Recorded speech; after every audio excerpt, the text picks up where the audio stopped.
سيدنا ومولانا محمد وعلى آل سيدنا ومولانا محمد وبارك وصل وسلم عليه. وإذا حييتم بتحية فحيوا بأحسن منها أو ردوها إن الله كان على كل شيء حسيبا. الله لا إله إلا هو ليجمعنكم إلى يوم القيامة لا ريب فيه ومن أصدق من الله حديثا. وإذا حييتم مخكد شفاعة ذكر الله فاقوكم من يشفع شفاعة سيئة يكون له كفل منها. دلت الله پاک بیان د فرد یو فرد شفاعت کوي. یو فرد شفاعت دا سلام کول دي. نو اذا حييتم کله چې دعا وکړي شي تاسو ته په یو دعا سره تاسو ته سلام وکړي شي. حييتم په اصل کې الدعاء بالحیات وطولها. یو چاته دعا کول دي په ژوند او په اوږدوالي د ژوند. بیا دا غینه را نقل کړي شو مطلق دعا ته. بیا دا غینه ورسته په شریعت کې په سلام کې دا تحیه مستعمليږي. استعملها الشرع في السلام. دیتا تحیت الاسلام ویلک اللہ پاک فرمائی تحیتهم یوم یلقونه سلام. نو اذا حییتم کله چې دعا وکړي شي تاسو ته په یو دعا سره بتحیت په یو دعا سره تاسو ته چې کله سلام وکړي شي په یو سلام سره یعنی سلم علیکم په تاسو باندې سلام واچولی شي یا دعا وکړي شي تاسو ته په یو دعا سره فحیو نو تاسو دعا وکړي اغه یا سلام ورکي سلام ورته واچوي اغه سلام اچون کتاب یا تاسو دعا وکړي اغه ته په دعا سره به احسن منها په بهتر باندې د اغه د دعا نه اغه درته السلام علیکم ویلې ته پکې ورحمت الله زیات کا کاغه السلام علیکم ورحمت الله ویلې وی ته پکې وبرکاته زیات کا.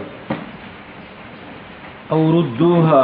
الله پاک فرمای او یا ور وګرځوي دا تحیه دا دعا ور وګرځوي. ان الله كان على كل شيء حسيبا. بشک الله پاک چې دی على كل شيء حسيبا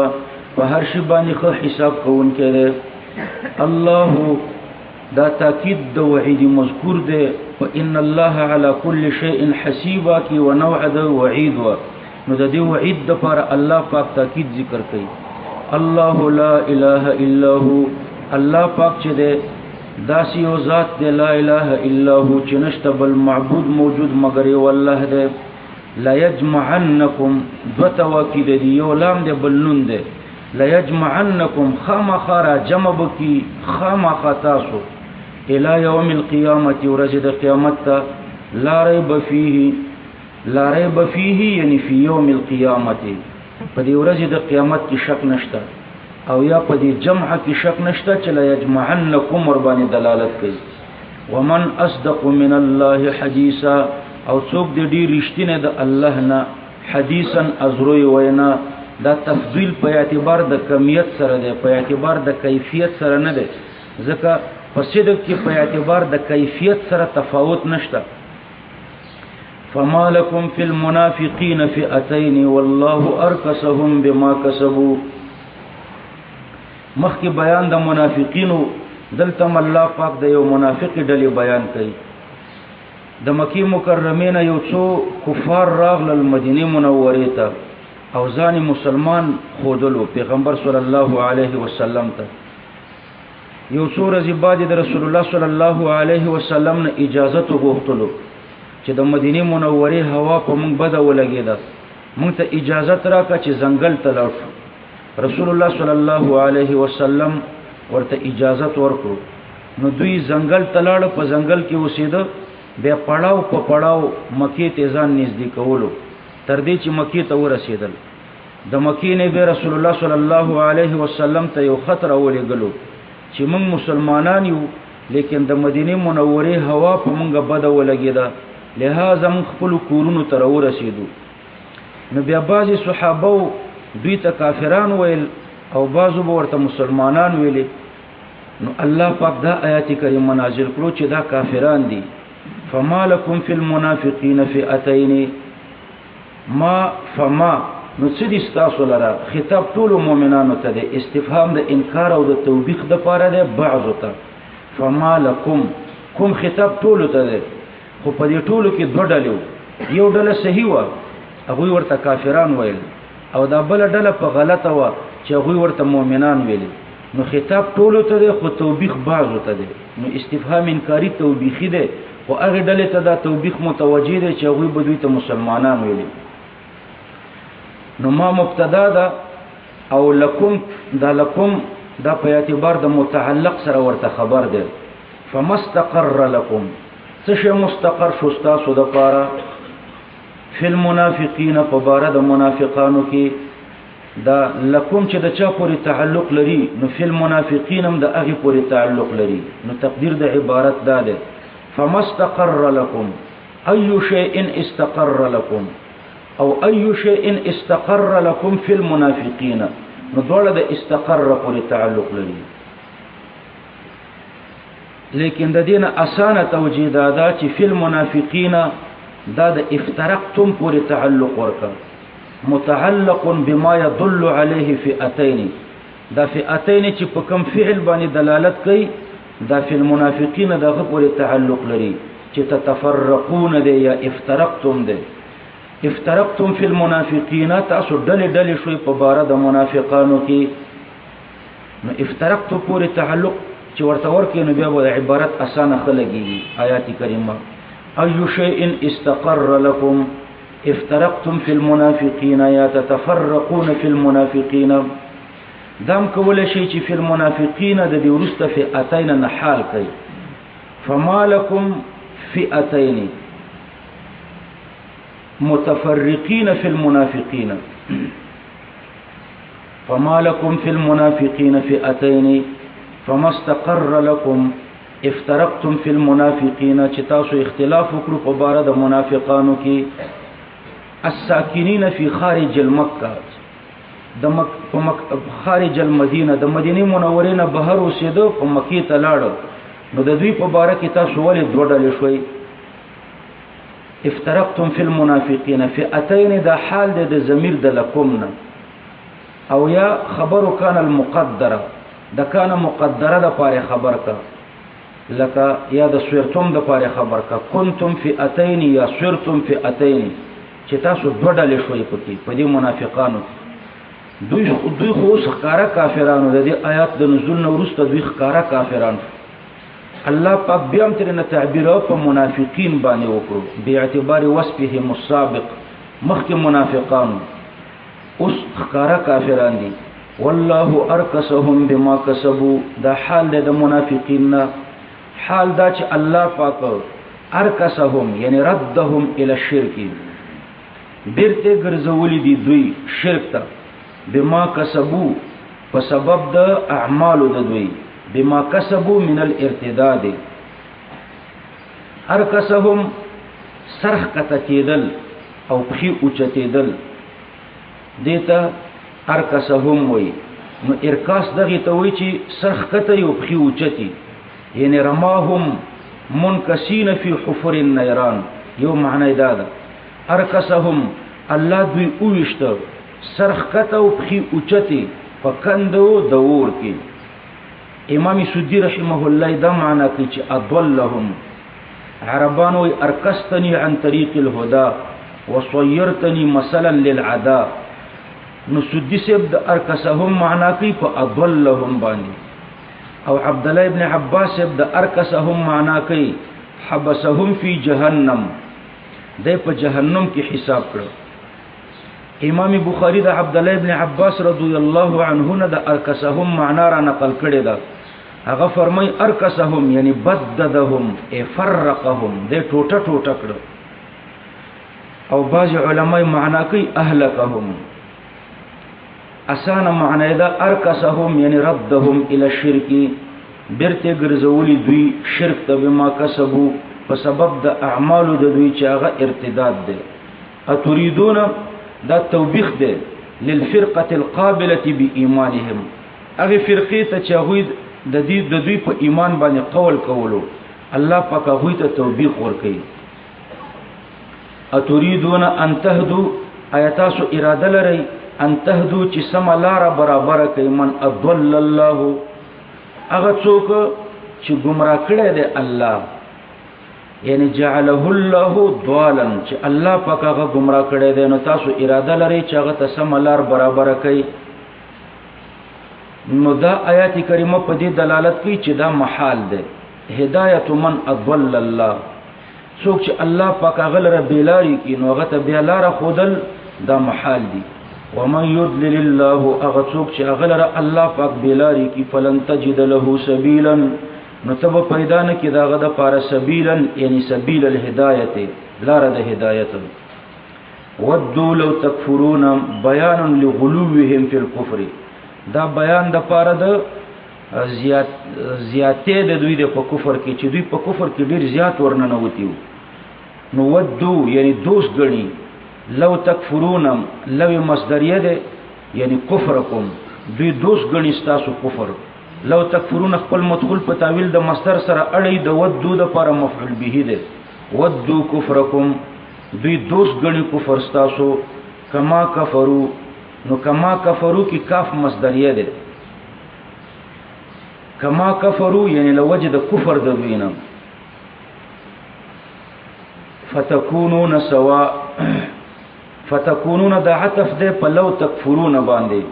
په حکم د تمنی کې داخل ده ودو دوست غنی کفرکم او ودو فتكونون سواء دا خبره دوی دوست غنی چې تاسو دوی یو برابر شئ سواء یعنی مستویا فی الكفر دا دوست غنی چې تاسو د دوی سره په کفر کې یو برابر شئ فلا تتخذوا دا جزاء د پر د شرط مقدره ده اذا كان الامر كذلك فلا تتخذوا منهم اولیاء نو منی سي تاسو د دوی نه دوستان حتى يهاجروا في سبيل الله تردي چې دوی هجرت وکړي د الله په لار کې من دار الكفر الى المدينه فاغه وخت هجرت فرض فان تولوا يعني کدوی وګرځیدل عن الهجره عبد الله ابن عباس يبدا عن الهجره قید لګي فان تولوا عن الهجره کدوی وګرځیدل د هجرتنا نو بیا مؤمنان دوی نه دي د نور کفار حکم پی جاری کړي فخذوهم ندوی ونیسئ وقتلوهم او قتل کړي حيث وجدتموهم په هر ځای کې چې اومندل فی الحل او الحرم په حل کې درته په ګوتو درغلل او که په حرم کې درته په لاس درغلل نو قتل کړي ولا تتخذوا منهم وليا ولا نصيرا او منی سي تاسو د دوی نه وليا دوست ولا نصيرا او نه مددگار دا آیات کریمه په دې باندې دلیل دی چې د کافر نه مدد اخیستل حرام دي انصارو د يهودو نه مدد طلبولو نو رسول الله صلی الله علیه وسلم فرمایل الخبيث لا حاجه لنا بهم دا خبيثان چې دې مونږ ته د دوی ضرورت نشته نو مونږ د دوی نه مدد ناخلو نو الله پاک فرمایي د دوی نه مددگار مونږ سي الا الذين يصلون الى قوم بينكم وبينهم ميثاق د دې په شان نزول چې پوه شي ان شاء الله چې به په معنی خپويږي رسول الله صلی الله علیه وسلم په اتم کال د هجرت باندې چې کله مکه مکرمه ته تللو نو د مکه ته د تللو نه مخکې د هلال ابن عویمر اسلمی سره عهد وکړو د بنی اسلم د قبیله مشرو هلال ابن عویمر نومېدو عهد داسي ور سره وکړو چې تب نه د رسول الله صلی الله علیه وسلم مدد کوي او نه بد نبی کریم صلی الله علیه وسلم په خلاف د بل چا مدد کوي بلکې جنگ بنه کې نه بد پیغمبر په خلاف جنگيږي او نه بد پیغمبر صلی الله علیه وسلم په قیادت کې د بل چا په خلاف جنگيږي نو د پیغمبر د دشمن سره هم نه جنگيږي او د پیغمبر علی السلام سره هم نه جنگيږي او دایم ور سره ویلي چې کوم سړی ته چې عویمر تو ورته پناه ورکي هغه هم زمونږ د طرف نه داسي پناوي لکه څنګه چې مونږ ته درکړي د عویمر ته هغه هم ستاسو سره په دې معاهده کې داخل وي نو الله پاک د دوی په باره کې دغه آیات کریمه نازل کړو الا الذين دا استثناء د قید او د قتل نه ده مخکې الله په خذوهم وقتلوهم قید او قتل ذکر کړو نو دا غینه استثناء کوي الله پاک فرمای دا د هلال ابن عویمر قبیله چې د دمو وجنی می قیدوي او می وجنی ځکه دوی تاسو سره عهد کړی دی دا رنګ هغه خلک مقیدوي او می وجنی کم چې د عویمر سره په عهد کې داخل شي اگر چې د عوامر د قبیلې نه نه نو الا الذين مگر مو وجنی او مو بندي کوي هغه خلق يسلون الى قوم چې وتړي دوی ځانونه خپل الى قوم د هغه قوم سره خپل ځان د هغه قوم سره وتړلو د هلال ابن عوامر اسلمي د دې قوم نه د قوم مراد ده او يسلون هغه خلق مراد دي چې د هلال ابن عوامر اسلمي په سره په مصالحه او په معاهده کې داخل شي نو الا الذين مگر مو وجنی او مو بندي کوي هغه خلق يسلون یعنی چې وتړي دوی ځان يسلون چې وتړي دوی خپل ځانونه چا سره وتړي الى قوم هغه قوم سره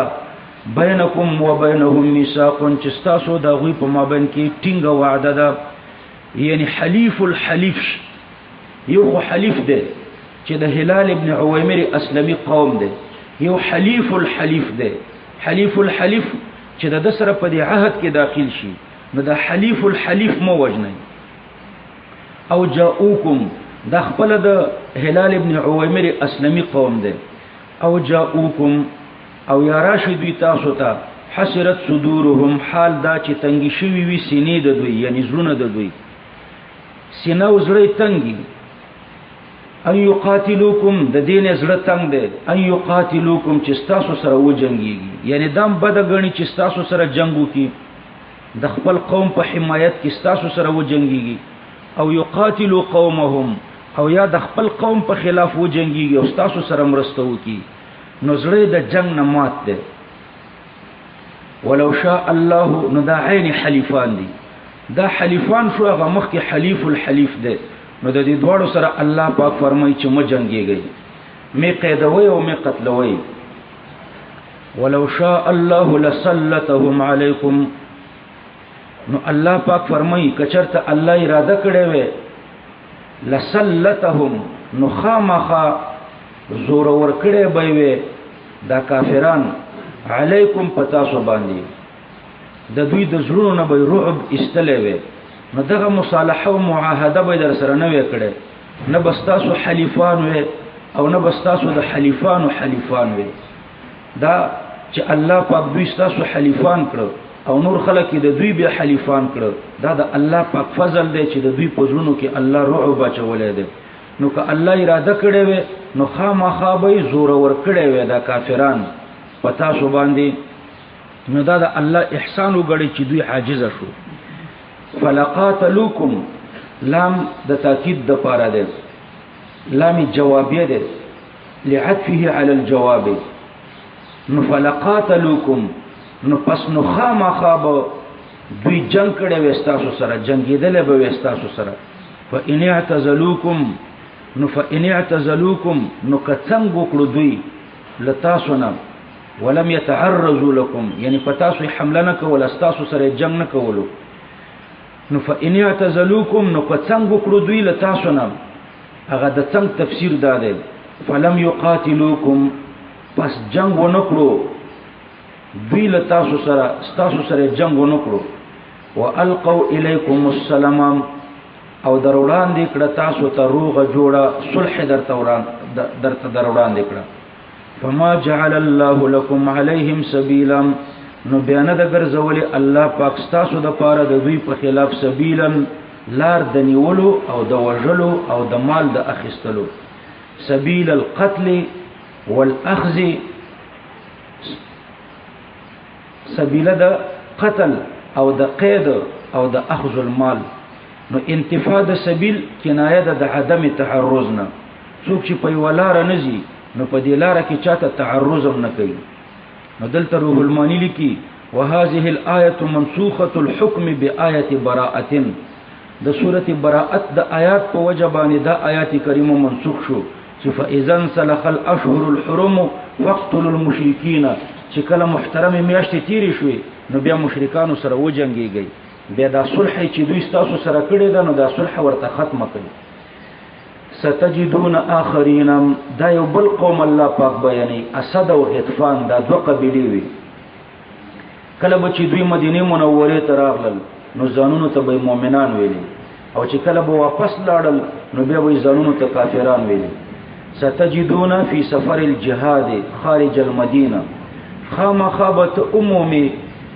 په سفر د جهاد کې د مدینه منورې نه بهر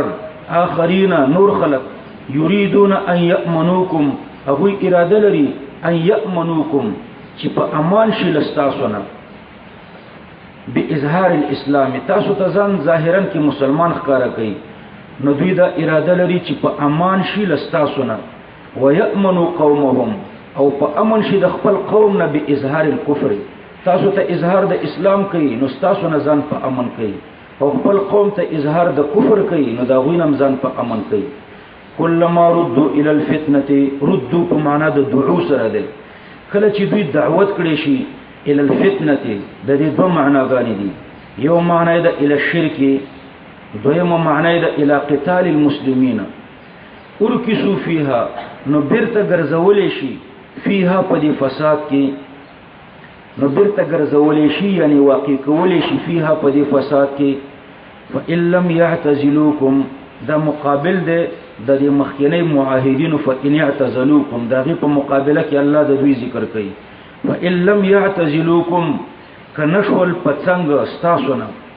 ويلقوا اليكم السلام او دروړان دي نکړه تاسو ته صلح روغه دا مقابل د هغه د مخکینی حلیفانو دي چې ویل والقوا اليكم السلام نو د دوړو آیاتینو په مابین کې تقابل د عدم والملکی دی یا د ایجاب او د سلب دی ويلقوا اليكم السلام او دروړان دي نکړه تاسو ته دا په یعتزلوکم مرحتف دی صلح ويكف ايديهم دا مقابل دی د مخکی د معاهدینو د فلم یقاتلوکم دا غي په مقابل کې الله پاک فرمای ويكف ايديهم او بند نکړل لا سنخپل نو فخذوهم نو بیا دوی بندیان کوي وقتلوهم او قتل کوي حيث ثقفتموهم یعنی حيث وجدتموهم فهر ځای کې چې دوی تاسو موندل واولئک یعنی اولئک الموصوفون بالصفات الشنيعه اولئک کی ذات مع الوصف ته اشاره ده دغه موصوفون په دې صفات الشنيعه او په دې خراب صفاتو جعلنا لكم ما ګرځولې د استاسو د پاره علیهم د دوی په خلاف سلطانن دلیل مبینا خکارا یعنی د دوی د قتلولو د پاره موږ در تخکاره سند درکړې دی چې هغه د وعده ماتول دي سلطانا مبینا یعنی حجه واضحه چې هغه نقض العهد دی د وعده ماتول دي او نفاق دی وما كان لمؤمن مخکې د قتل د منافقانو ذکرو او د حلیفانو د حلیف الحلیف د قتل نه د بچ کېدو ذکرو اوس د په سفر د جهاد کې کله کله دا مسله پیخیږي چې د مجاهد نه په خطا باندې کله یو کافر وجلی شي مسلمان وجلی شي نو په خطای چې تر نو مسلمان وجلی شي دا خو ډیر غټ جرم دی دا د قتل مسله مخکې د قتل نه د بچ کېدو آیتونه پیښ شو نو اوس الله پاک په دې آیتونو کې دا مسله ذکر کوي چې ګوره دا د قتل مسأله د تاسو د جهاد نه بند نکي په جهاد کې چې تاسو نه څوک وجلی شو په خطای کې نو دا غي خپل دیت او کفاره د نور جهاد نظام ما بندوي نو د قتل خطا بیان کوي قتل خطا په درې قسمه ده یو خطا فی القصد بل خطا فی الفعل دا دو قسمه قتل خطا تاسو په هدايه شریفه کې اوریدلې ده خطا فی القصد او خطا فی الفعل مثلا تی و حسی ولی زنګل کې حسی ده او یا سوی ده پاغي باندې وار کوي خداستا گزار په یو انسان ولګيږي مرمۍ په انسان ولګيږي او انسان شهید شي انسان اوجل شي نو دا یو قسم قتل خطا ده نو تا وشتل اخکار او ولګیدو درنه انسان او دویم دا ده چې په انسان باندې دی ګومان د ښکار وکړو او هغه دی وشتو نو دا دو قسمه خطا خو په هدايه کې ذکر کیږي دا دواړه خطا دلته الله پاک نه بیانوي اگر چې د دې حکم هم دغه دی چې په دې آیات کې راغی دلته یو بل قسم خطا ده چې یو مسلمان دارالحرب تلاش او بیا پر مجاهدین د کافر ګمانو کی او وی وجنی نو دلته د دې قسم قتل خطا حکم بیانېږي چې یو مسلمان دی وجلو خو د کافر په نوم دی وجلو ستا ګمان دا چې دا کافر دی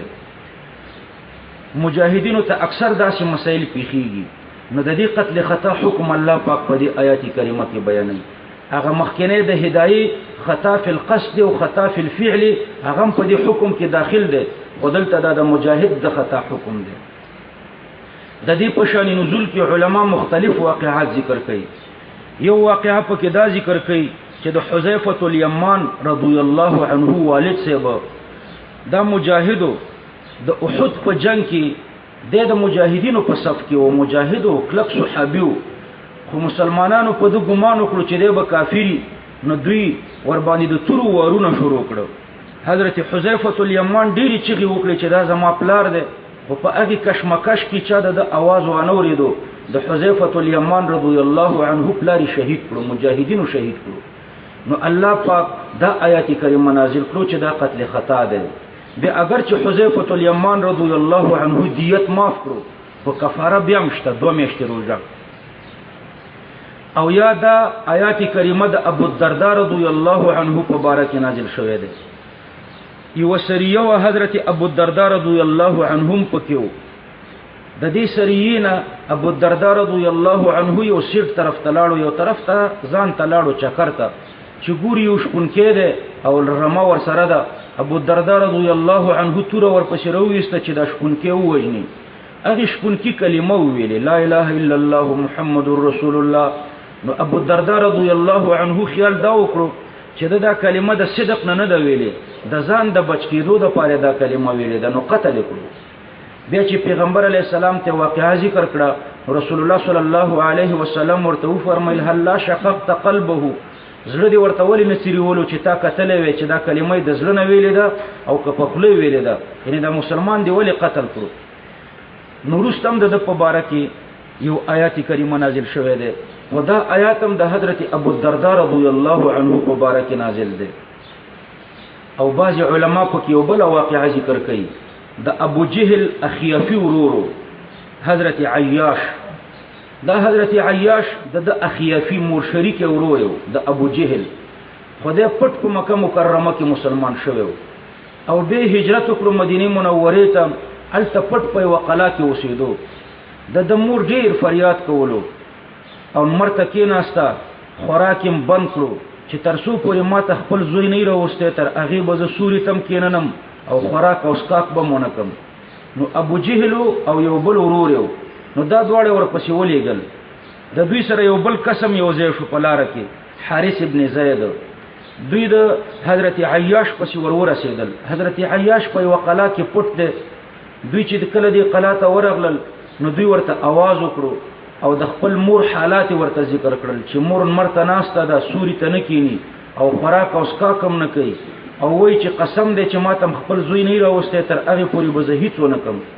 او بیا ور سره عهد وکړو چې تاسو به مونږ هیڅ نه وایو دا شکار به در سره نه کوو چې ستاسو د دین په خلافي بس د خپل مور سره درد وکړو وروته او د دې دوړ ورونو سره یو ځای شو او مکی مکرمه طرف ته روان شو پلاره کې دوی په تسمه باندې کلک لک وتړلو او وی وهلو ډیر سخت او به کور ته بوتلو کور ته مور ورته دا سزا ورکړه چې مرته وګرځولو او خوراک او اسکاک مور باندې بند کړو همداسې مرته پروتو او تر هغه پوری وویتن مرته پروتي تر سوچي د خپل دین روان وړي د په تکلیف نو بس په خلی ورته کلمه د کفر ویلې به تسمیه ورته خلاص کړي او هغه سزا ورته ودروله خو پسړه کې بیا مسلمانو یو سورې زبادي چې موقع پیدا کړه نو بیا و تختیدو مدینه منوره ته او واپس د زړه په خلو دواړو باندې مسلمان خو کله چې په مکه مکرمه کې تړلو نو حارث ابن زید دا د پیغمبر علی السلام سخترین دشمنو په دغه وخت کې د ورته پیغور ورکړو چې ګوره کته په حق دین باندې وي نو ولې دې پرې خو واپس ولې کافر شوی او که په حق دین باندې نه وي دا کم عمر چې تا په اسلام کې تیر کړو دا په باطل دین کې تیر کړو پیغور ورته ورکړو دته دې خبرې سخت درد ورکړو قسم وکړو چې زه به تا قتلوم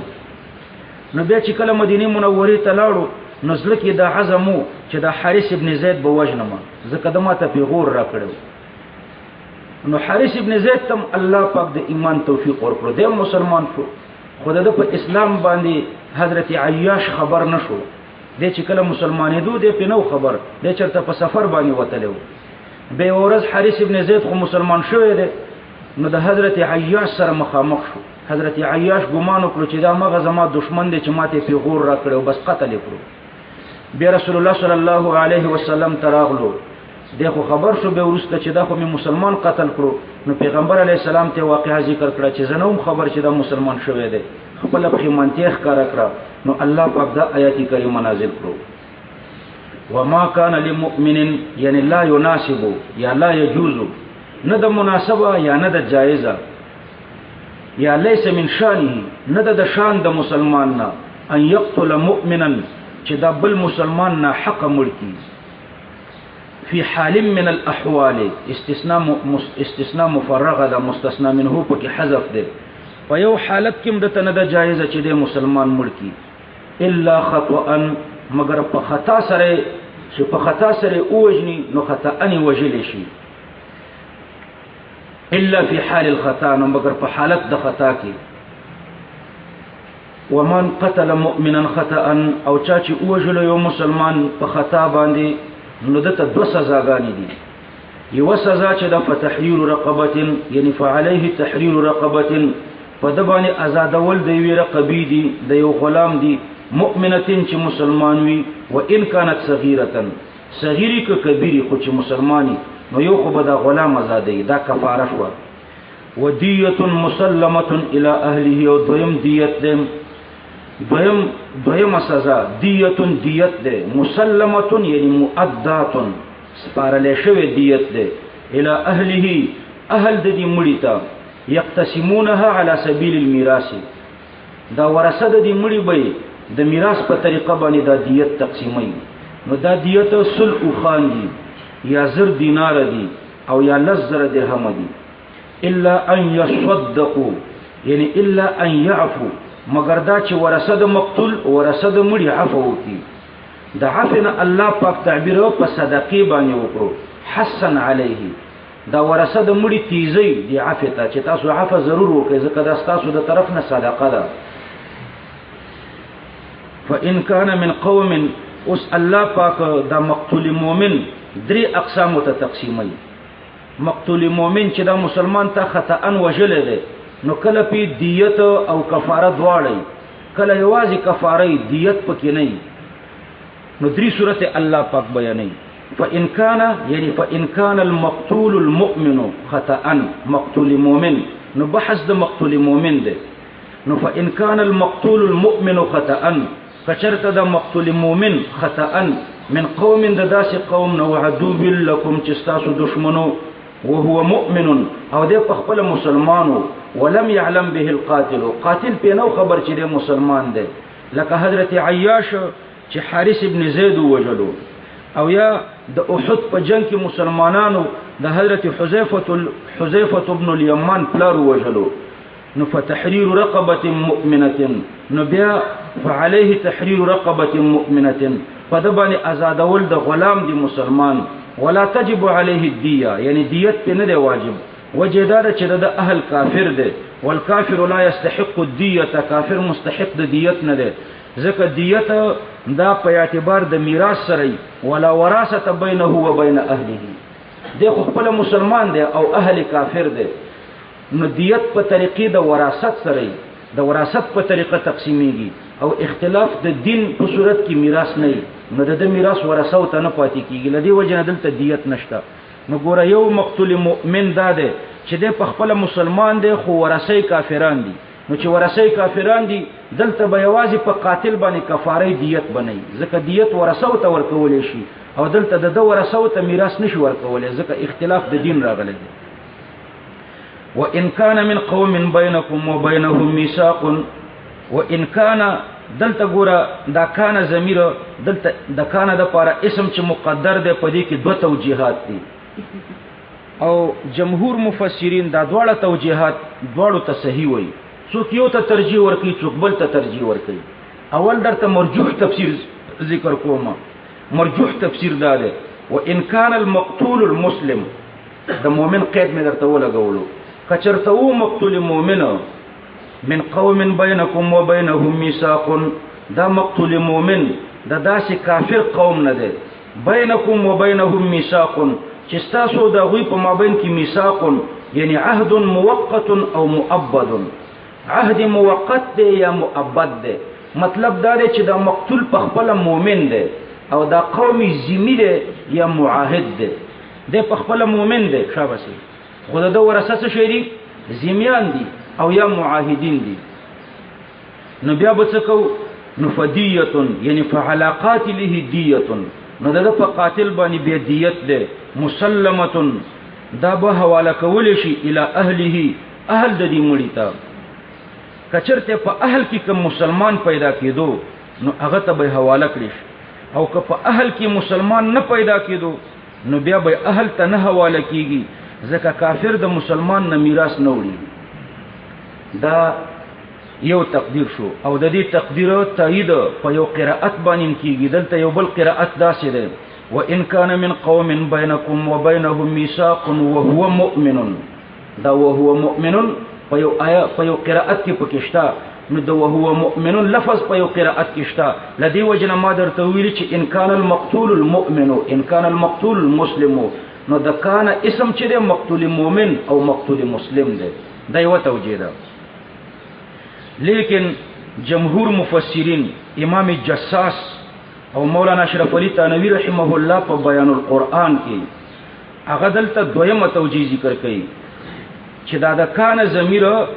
دا معاهد او ذمی تراجه ده نو مقتول مسلم نه ده بلکې مقتول ذمی یا معاهد ده د مقتول مؤمن بیان دلته نه ده نو ان کان المقتول الذمی او یا المعاهد کوي د مقتول ذمی یا معاهد من قوم د داسې قومنا بینکم و بینهم میثاق چې تاسو دا غوي په مابین کې عهد موقت یا مؤبد ده نو دا مقتولم ذمی ده کافر ده او ذمی ده یا معاهد ده او دا قوم چې ده ذمی او معاهد ده او دا چا وجلو فدیه مسلمه الی اهله نو بیا به دیت د اهل ته ورکړي نو دا ښه معنا ده دا مقتولم ذمی ده اهلم ذمی ده مقتول معاهد ده اهل معاهد ده نو دلته بقاتل کفاره ورکړي رقبه آزادی او دیت به ورکړي فدیه مسلمه الی اهله وتحرير رقبه مؤمنه كما هو حكم سائر المسلمين لکه د نور مسلمانانو چې کوم حکم ده او امدغه د امام ابو حنیفه رحمه الله مذهب هم ده چې معاهد یا ذمی چا وجلو نو په دې صورت کې به تحریر د رقبیم وي او اهل د ته به دیت هم ورکړي لکه د مسلمان پشان پوره دیت به ورکړي فمن لم یجد الله پاک فرمایي چې پیدا نو کړو دا رقبه فمن لم یجد رقبه يحررها رقبه نو دا چې رقبه د پیدا نه کړ چې دا آزاد کی نو فصيام یعنی فعليه صيام شهرين متتابعين بیا د رقبه په ځای باندې په د کفاره دا روزه د 2 میاشتو متتابعين پر لپسې 2 میاشتې توبه من الله دا مفعول له ده یعنی شرع ذلك توبه دا مشروع شوی دا توبه من الله مراد د توبینا قبول د توبې ده په دې کې الله پاک دې خبره ته اشاره کوي چې په قتل خطا کې د دې قتل ګناه نشته خو د ترک الاحتیاط ګناه شته هدايه کې موږ هم دا شی وایو کنه چې د ترک الاحتیاط ګناه پکې شته اول شته ګوره د آیات هم په دلالت کوي چې توبه من الله توبه ورسته د ګناه نه راځي نو هغه ګناه د ترک الاحتیاط ده وکان الله عليما بقتل الخطأ حكيما في حكمه ومن يقتل مؤمنا متعمدا مخکې خو د قتل خطا ذکرو اوس الله پاک د قتل عمد ذکر کوي ومن يقتل مؤمنا متعمدا هغه چا چې وجلو یو مسلمان متعمدا دا حال د فاعل د یقتلون یقتل حال دا چې متعمدا دا قاتل قصد کوونکی وي قتل عمدي نو قتل عمد تاسو په هدايه کې ویلي دي چې عالم د قتل وي او اراده بم د قتل وي نو دې ته قتل عمد وي عالم د قتل د وسپنه ده او ارادم د قتل ده اراده دې د وجلو کړي ده دې ته قتل عمد وي او که اراده د قتل وي خو اعلی د قتل نه لکه لرګي وي یا تیګوي نو دې ته بیا قتل شبيه بالعمد وي نو دلته د قتل شبيه بالعمد بیان نه ده بلکې د قتل عمد بیان ده ومن يقتل مؤمنا متعمدا څوک چې وجني یو مسلمان حال دا چې د قصد کون کې وي په قصد وجني فجزاؤه جهنم یعنی فجزاؤه الاخروی جهنم اخروی جزای جهنم ده، دنیوی جزای جهنم نه ده. دنیوی جزا خو قصاص ته چې په سورته بقره کې الله پاک ذکر کړی دی. نو د دې دا مطلب نه دی چې صرف جهنم جزا ده او په دنیا کې باندې قصاصيږي، د اخروی جزا ده. دم د امام صاحب د مذهب تایید کوي د احنافو. د احنافو مذهب دا دی چې د حدود زواجر دي، کفارات نه دي. حدود په دې دنیا کې د دې لپاره جاری کیږي چې نور خلق بیا داسې عمل ونه کړي، د ګناه نه پنه خلاصيږي. نو د دې حد په وجه باندې فجزاؤه جهنم، جزاء اخروی جهنم ده، جزاء دنیوی قصاص ده. نو اگر چې په دنیا کې قصاص شو خو بیا هم په آخرت کې جهنم ته ځي. نو دا دنیا کې قصاص ورته کفاره نه ده، د عذاب نه پنه خلاصيږي، خو بیا هم جهنم ته ځي. خالدن فيها، دا خالدن حال واقع شوه ده من فاعل مقدر يقتضيه المقام. نو خالدن فيها ده به همیشه په دې جهنم کې. دلته تاسو شریعت کې وایي چې د خلود نه مقصد طویل مراد ده، وګدا زمانہ به په دې جهنم کې پروتي. وغضب الله عليه، المعطوف عليه مقدر، وبعاطفه معطوف عليه ورته مقدر کا. حكم الله بان جزاءه ذلك، الله فیصله کړی دا چې د جزا دغه ده. وغضب الله عليهم، او الله پاک په د باندې غضب هم کړی دی. ولعنه، یعنی ابعده عن رحمته، د خپل رحمت نه لري کړی دی. واعد له عذابا عظیما، او د ته تیار کړی دی په آخرت کې عذاب لوی. یا ایها الذين امنوا اذا ضربتم في الارض، نزلت في سریه قتل ابو الدرداء فيها راعي غنم. دا د یوې سریه په باره کې الله پاک د آیات کریمه نازل کړو چې ابو الدرداء رضی الله عنه په کې هغه شپونکي وجلو. مخکې مې چې تاسو ته واقعا ذکر کړه، شپونکي ورته لا اله الا الله ویلي. د حضرت ابو الدرداء رضی الله عنه دا خیال شو چې دا کلمه د خپل ځان د بچ کېدو لپاره ویلې ده، نو قتل کړو. نو الله پاک فرمایي چې چا درته کلمه ویلې می قتل وا. یا ایها الذين امنوا، اے مؤمنانو، اذا ضربتم في سبيل الله، کله چې تاسو سفر کوئ د الله په لار کې. ضربتم یعنی سفر، سافرتم، چې کله تاسو سفر وکړو فی سبیل الله د الله په لار کې. اذا ضربتم، التقييد بالسفر باعتبار خصوص الواقعه. واقعا دا و چې د سفر په حالت کې ابو الدرداء رضی الله عنه یو سړی ووجلو. نور دا تقييد بالسفر نشتا. تقييد بالسفر لوجه د شان نزول نه ده، دا حکم عام ده، په سفر کې وی که په حضر کې وی. خو چې چا درته لا اله الا الله ویلې نو دا هغه وجل ته ناجایز دي. اذا ضربتم في سبيل الله فتبينوا، نو خط تحقیق وکړئ، یعنی فطلبوا بیان الامر، خط تحقیق وکړئ چې مسلمان درنه ونه وجلی شي. ولا تقولوا لمن القى اليكم السلام لست مؤمنا، ولا تقولوا تاسو مو وایي لمن، دا لام د تبلیغ د پاره ده،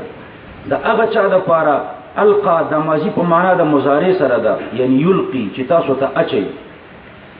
یلقي الیکم چې اچي تاسو ته، در اچي تاسو ته. السلام، سلام، د سلام نه اطاعت مراد ده، یعنی حیاکم د سلام نه یا عین سلام مراد ده.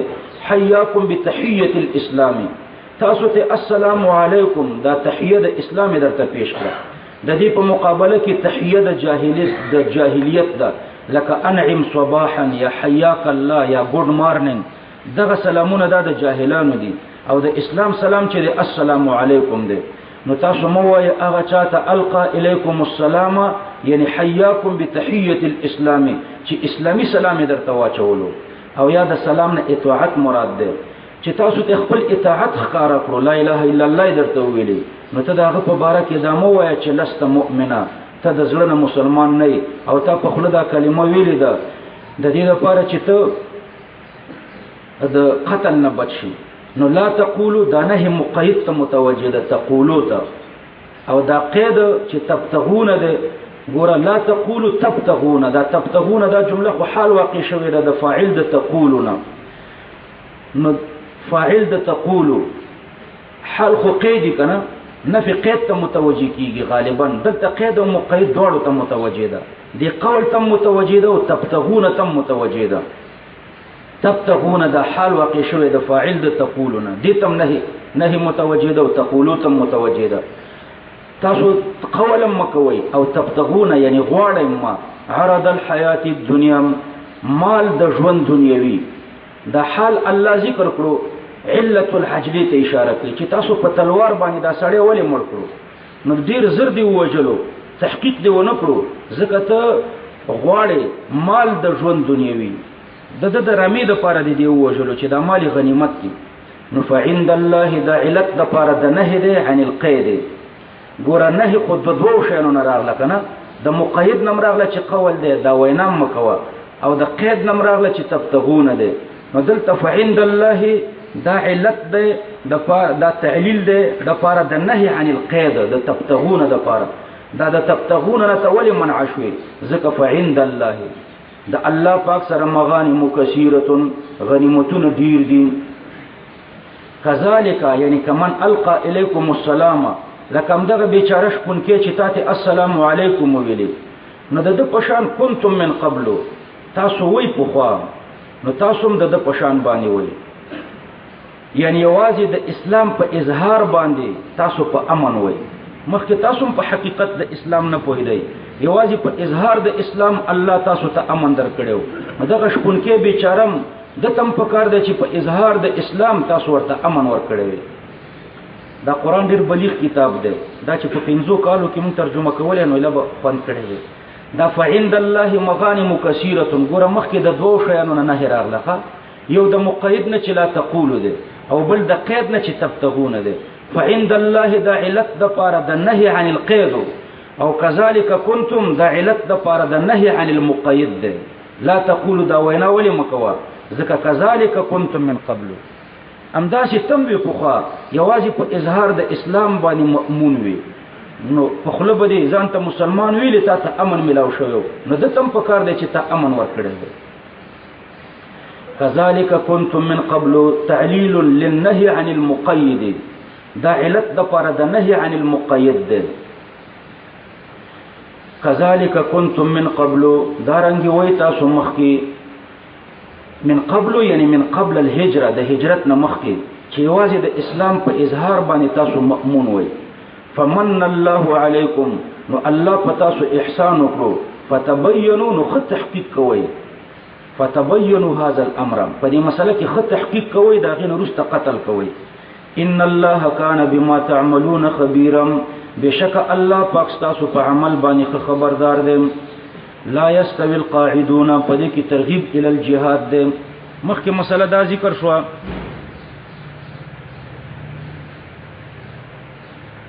ملي اردو وربکه کوم کلمه وای نو د دوی وجل څنګه دی ګوره دا فتاوی الکاملیه په دې کې یو مسله ذکر شوې ده چې کله کافران یو ملک تراشي لکه امریکایان افغانستان تراغلو او وانضم الیهم بعض القبائل د دې امریکایانو د دې حربیانو سره بعض قبایل یوځیش نو د دوی حکم بیا څه دی بعض قبایل ور سره همکار شي او د کفار او حربیانو په همکارۍ کې د مسلمانانو په خلاف جنگيږي نو د دوی حکم څه دی نو بیا وای د احناف په مذهب کې ماته د دوی حکم ملاو نشو ځکه احناف دې مسئلې ته متصور نه وای وای دا غیر متصوره خبره ده چې دومره بے غیرته بم پیدا شي چې یو کافر د مسلمان په ملک حمله کړی وي او په دې اسلامی ملک کې دي بعضې داسې خلک بیا را پیدا شي چې د دې کافرانو سره دې همکار شي یو خو دینی غیرت هم د دې تقاضا نه کوي بل اسی انسانی بشری غیرت هم د دې تقاضا نه کوي چې دې ورسره یوځي شي نو که مسلمانی اسلام ورته وي چې مې یوځي کېږي که مسلمان نه نو انسان خوده انسانی غیرت هم د دې تقاضا نه کوي چې دې ورسره یوځي شي نو په فقه حنفی کې مې د دې حکم پیدا نه کړو مالکی فقه کې د دې حکم شته مالکی فقه کې نو اوس فتوا د مالکیانو په فقه ده ځکه حنفی فقه کې د دې مسله نشته د دې حکم نو مالکی فقه کې د دې حکم دار چې حکمهم حکم اهل الحرب د دوی حکم د حربیانو دی د دوی حکم د مغي يرغلګرو دی نو يرغلګر دا غوي قتل واجب دی نو د قتل بم واجب دی دا څوک چې ورسره همکار شوی دی خود دا د يرغلګر په منځ کې فرق دی دا افغاني چې د دې امریکایي سره یو ځای شوی دی نو د دې دوړو په منځ کې فرق دی امریکایي به تولی وجني یو دا چې د کلمه نه وایي دویم دا چې د په اسلامي ملک حمله کړې ده حربي کافر دی او حربي دی د دې دوه وجونه وجنو کنه کافر دی او حربي دی دې که حرب پریدي او کفر پریدي کلمه وای او جنگ پریدي بس دته امن ملاويږي دې به نه وجلې کیږي امریکایي به نه وجلې کیږي خدای د سره په څنګ کې چې کوم افغانې دی او د همکار دی دا د څه د وجه نه وجنو د کفر د وجه نه وجنو چې د کافر دی د خو کلمه وای د مخکې نه کلمه وای او د امریکایي سره یو ځای دی نو د دې وجه نه وجنو چې د کلمه نه وای د دې وجه نه وجنو چې د همکار د کافر دی نو د به الته د قتل نه خلاصيږي چې همکاري پیږي د کلمې په وجه نه خلاصيږي د همکارۍ په وجه خلاصيږي امریکایي د کلمې په وجه بچو او افغاني چې د همکارۍ د ترک په وجه بچ کیږي د کلمې په وجه نه بچ کیږي کلمه خو مخکې نه د ویل ده یعنی خلاصه ده چې د اسلام نه په کومه دروازه وتلې په هغه دروازه به اسلام ترازي امریکایي د اسلام نه د کفر د لا اله الا الله په دروازه وتلې دا کلمه نه وای ترڅو چې کلمه نه ویلې دا ترغیب پرې د قتل واجب ده د اسلام په دروازه د اسلام نه وتلې صحیح دا د سره چې کوم ترجمان دی همکار دی ور سره دا د لا اله الا الله په دروازه نه دی وتلې د اسلام نه دا خو لا اله الا الله وای د چې د اسلام نه وتلې دی او د قتل واجب شوی دی د همکارۍ د وجنه نو ترڅو چې د همکاري ترغیب پرې د وجل جایز دي او چې همکاري پرې خدا به وجل ناجایز دي لا يستوي القاعدون نو مخکې الله پاک د قتل مذمت ذکر کړو نو اوس دا خو ګرانه مسله شو مجاهد ته مجاهد به اوس د دین ویریږي چې زه جهاد ته زما د لاس نه مسلمان من نشي نو الله پاک دلته ترغیب ال الجهاد ورکړي چې جهاد کې ډیر غټ فضایل دي لا يستوي القاعدون ندی برابر قاعدون لا يستوي القاعدون یعنی الذين اذن لهم في القعود هغه خلک چې هغه ته اجازه په قعود کې شوه دي قاعدون دي خو په اجازه باندې قاعدون دي په بخاری شریف کې د عبد الله ابن عباس رضی الله عنهما روایت ده انهم القاعدون عن بدر د دینه مراد هغه قاعدون دي چې د بدر د غزوې نه پاتې شوی او د بدر د غزوې نه چې کوم خلک پاتې شوی هغه د اجازه سره پاتې شوی پیغمبر علی السلام هغه ته اجازه کړو چې تاسو خوخه چې زما سره ځای او کنه ځای نو دغه قاعدون د قاعدون نه څوک مراد شو الذين اذن لهم في القعود چې اجازه ورته په قعود کې شوې ده نو دغه قاعدون چې په کورونو کې ناس دي د اجازه سره من المؤمنین د حال د قاعدین نم په دې کې اشاره کوي دی خبره ته چې دا قعود دی قعود دوی د ایمان نه دي ایستلي د دې قعود سره سره بیا مسلمانان دي غیر اول الضرر حضرت زید بن ثابت رضی الله عنه فرمای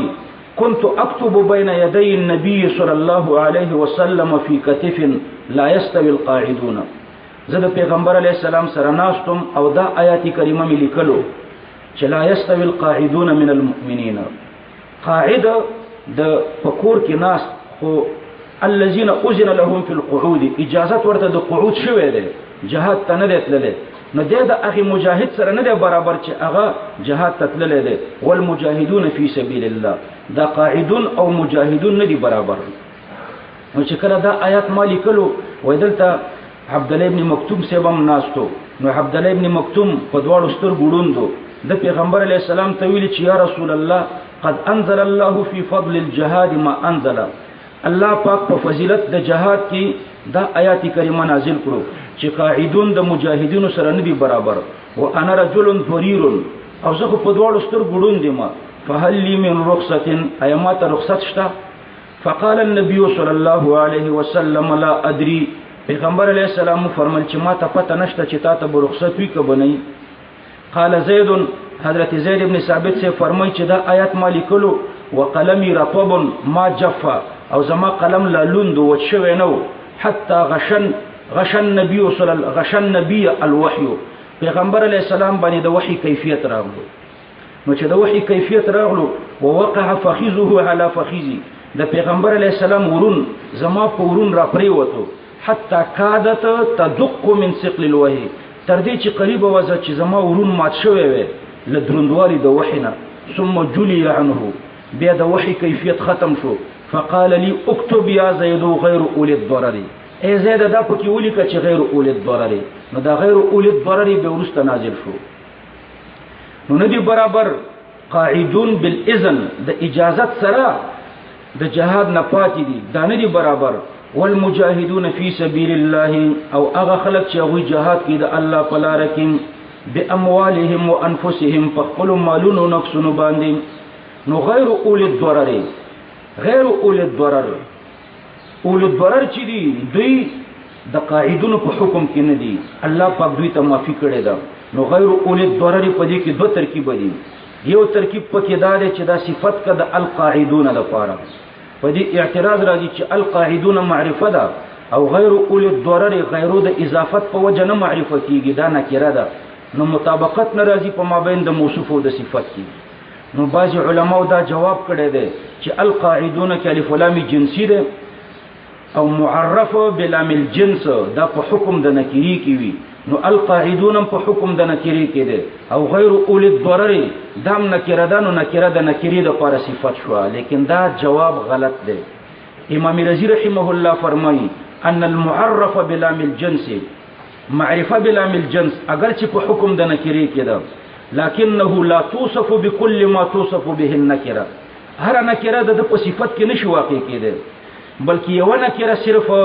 د معرفي بلام الجنس په صفت کې واقع کېدې شي چې جمله فعلیه او فعل جمله فعلیه فعلها مضارع،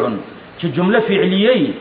او خدا فعل به فعل مضارع وي، لکه لقد امر على اللئيم يسبني. دلته یو توجیه پکې دا ده چې اللئيم کې الف لام جنسی ده، دا موصوف، او يسبني دا ورته صفت. يسبني جمله فعلیه ده او فعل پکې مضارع ده، نو هر نکره ورته صفت نشي کېده، دا غیوه نکره ورته صفت کېدی شي چې جمله فعلیه او فعل مضارع وي. نو دا جواب غلط دی چې القاعدون کې الف لام جنسی ده، نو په حکم د نکری کې ده، نو دا نکره ورته صفت شو. هر نکره د هغې لپاره صفت نشي کېده، کومه نکره صفت کېدی شي چې جمله فعلیه او فعل بیا مضارع وي. نو ښه ترکیب دا دی چې دا بدل دی د القاعدون نه. لا يستوي القاعدون، قاعدون مبدل منه، غير أولي الضرر داترنا بدل. والمجاهدون او ندي برا، دا قاعدون ندي برابر، قاعدون او مجاهدون ندي سره برابر، چې دا مجاهدون دي د الله په لار کې باموالهم وانفسهم، په خپل مالونو په نفسونو باندې.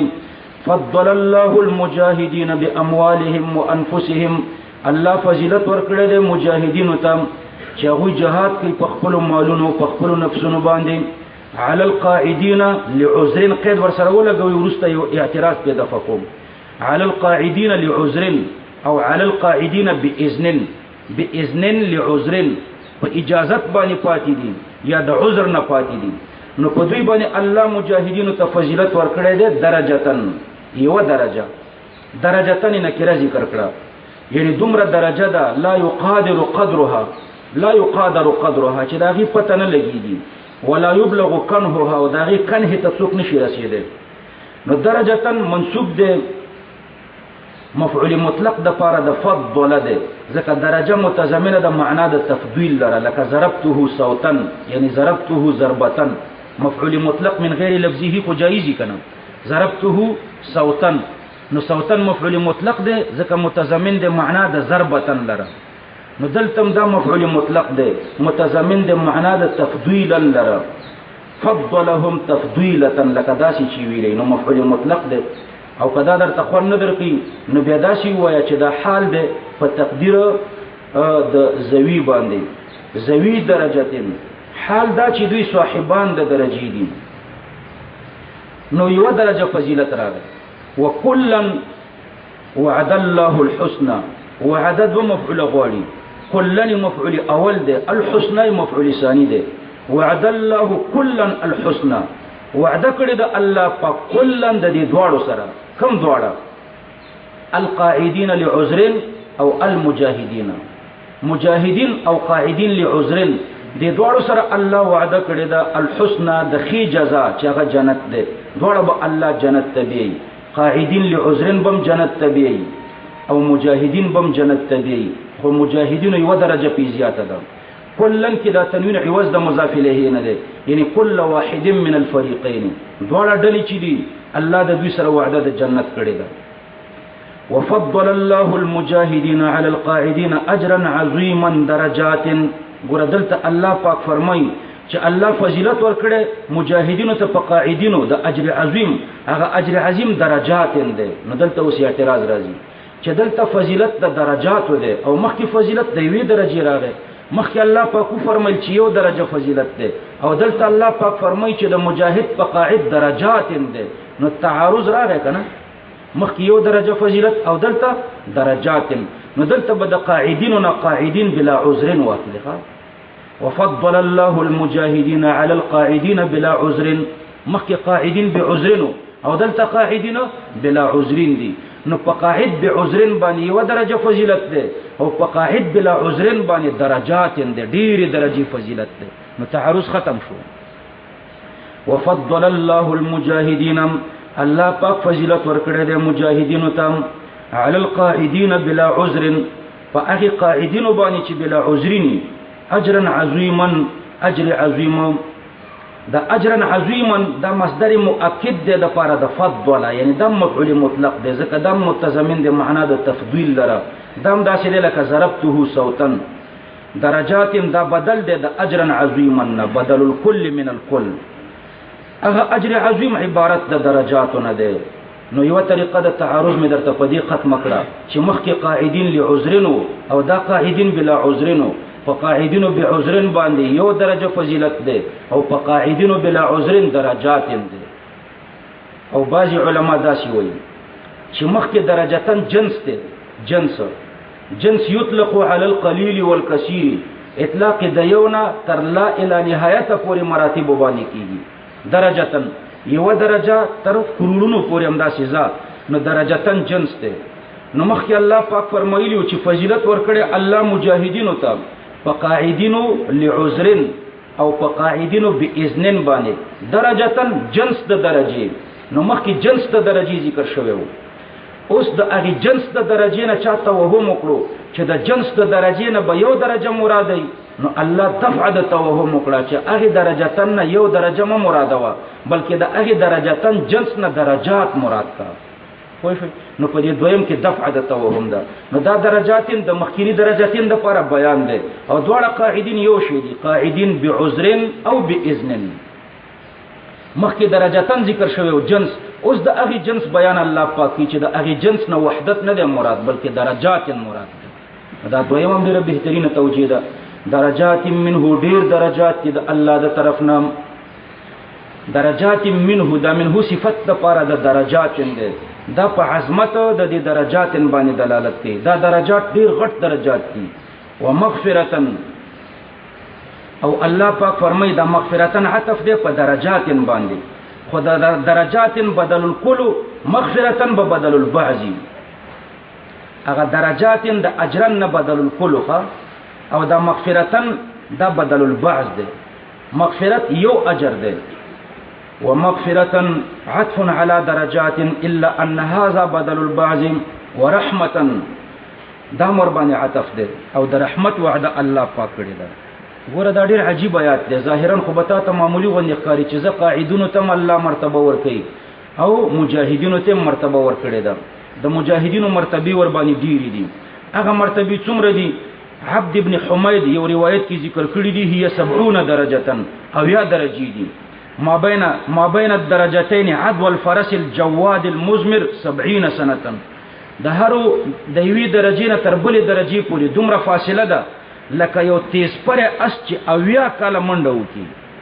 نو اویا درجې زیادت دی د مجاهد د پاره. خو څومره د یوې درجې نه تر بلې پورې څومره فاصله ده؟ عدو الفرس المزمر 70 سنه، اویا کاله چې منډه وکړي. ها اوس دا د فرض کفایي جهاد بیان دی. ښه، فرض کفایي جهاد، فرض کفایي جهاد کې قاعدون او مجاهدون، قاعدون بعذر او یا قاعدون باذن، د دوی تم الله جنت ورکړي او مجاهدون تم الله جنت ورکړي. فرض کفایي جهاد تاسو پیژنئ. ما درته ویلو چې یو نوم یې فرض کفایي جهاد، دویم نوم یې اقدامي جهاد.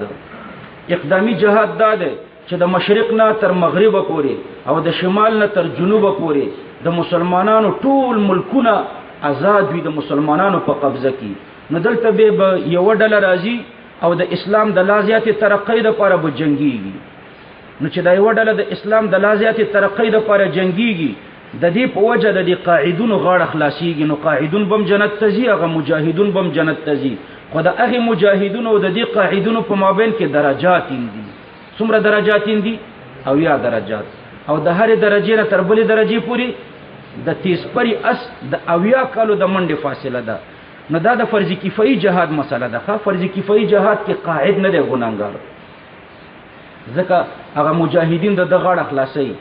او بل فرض عین جهاد ده. د فرض عین جهاد دویم نوم دی دفاعي جهاد.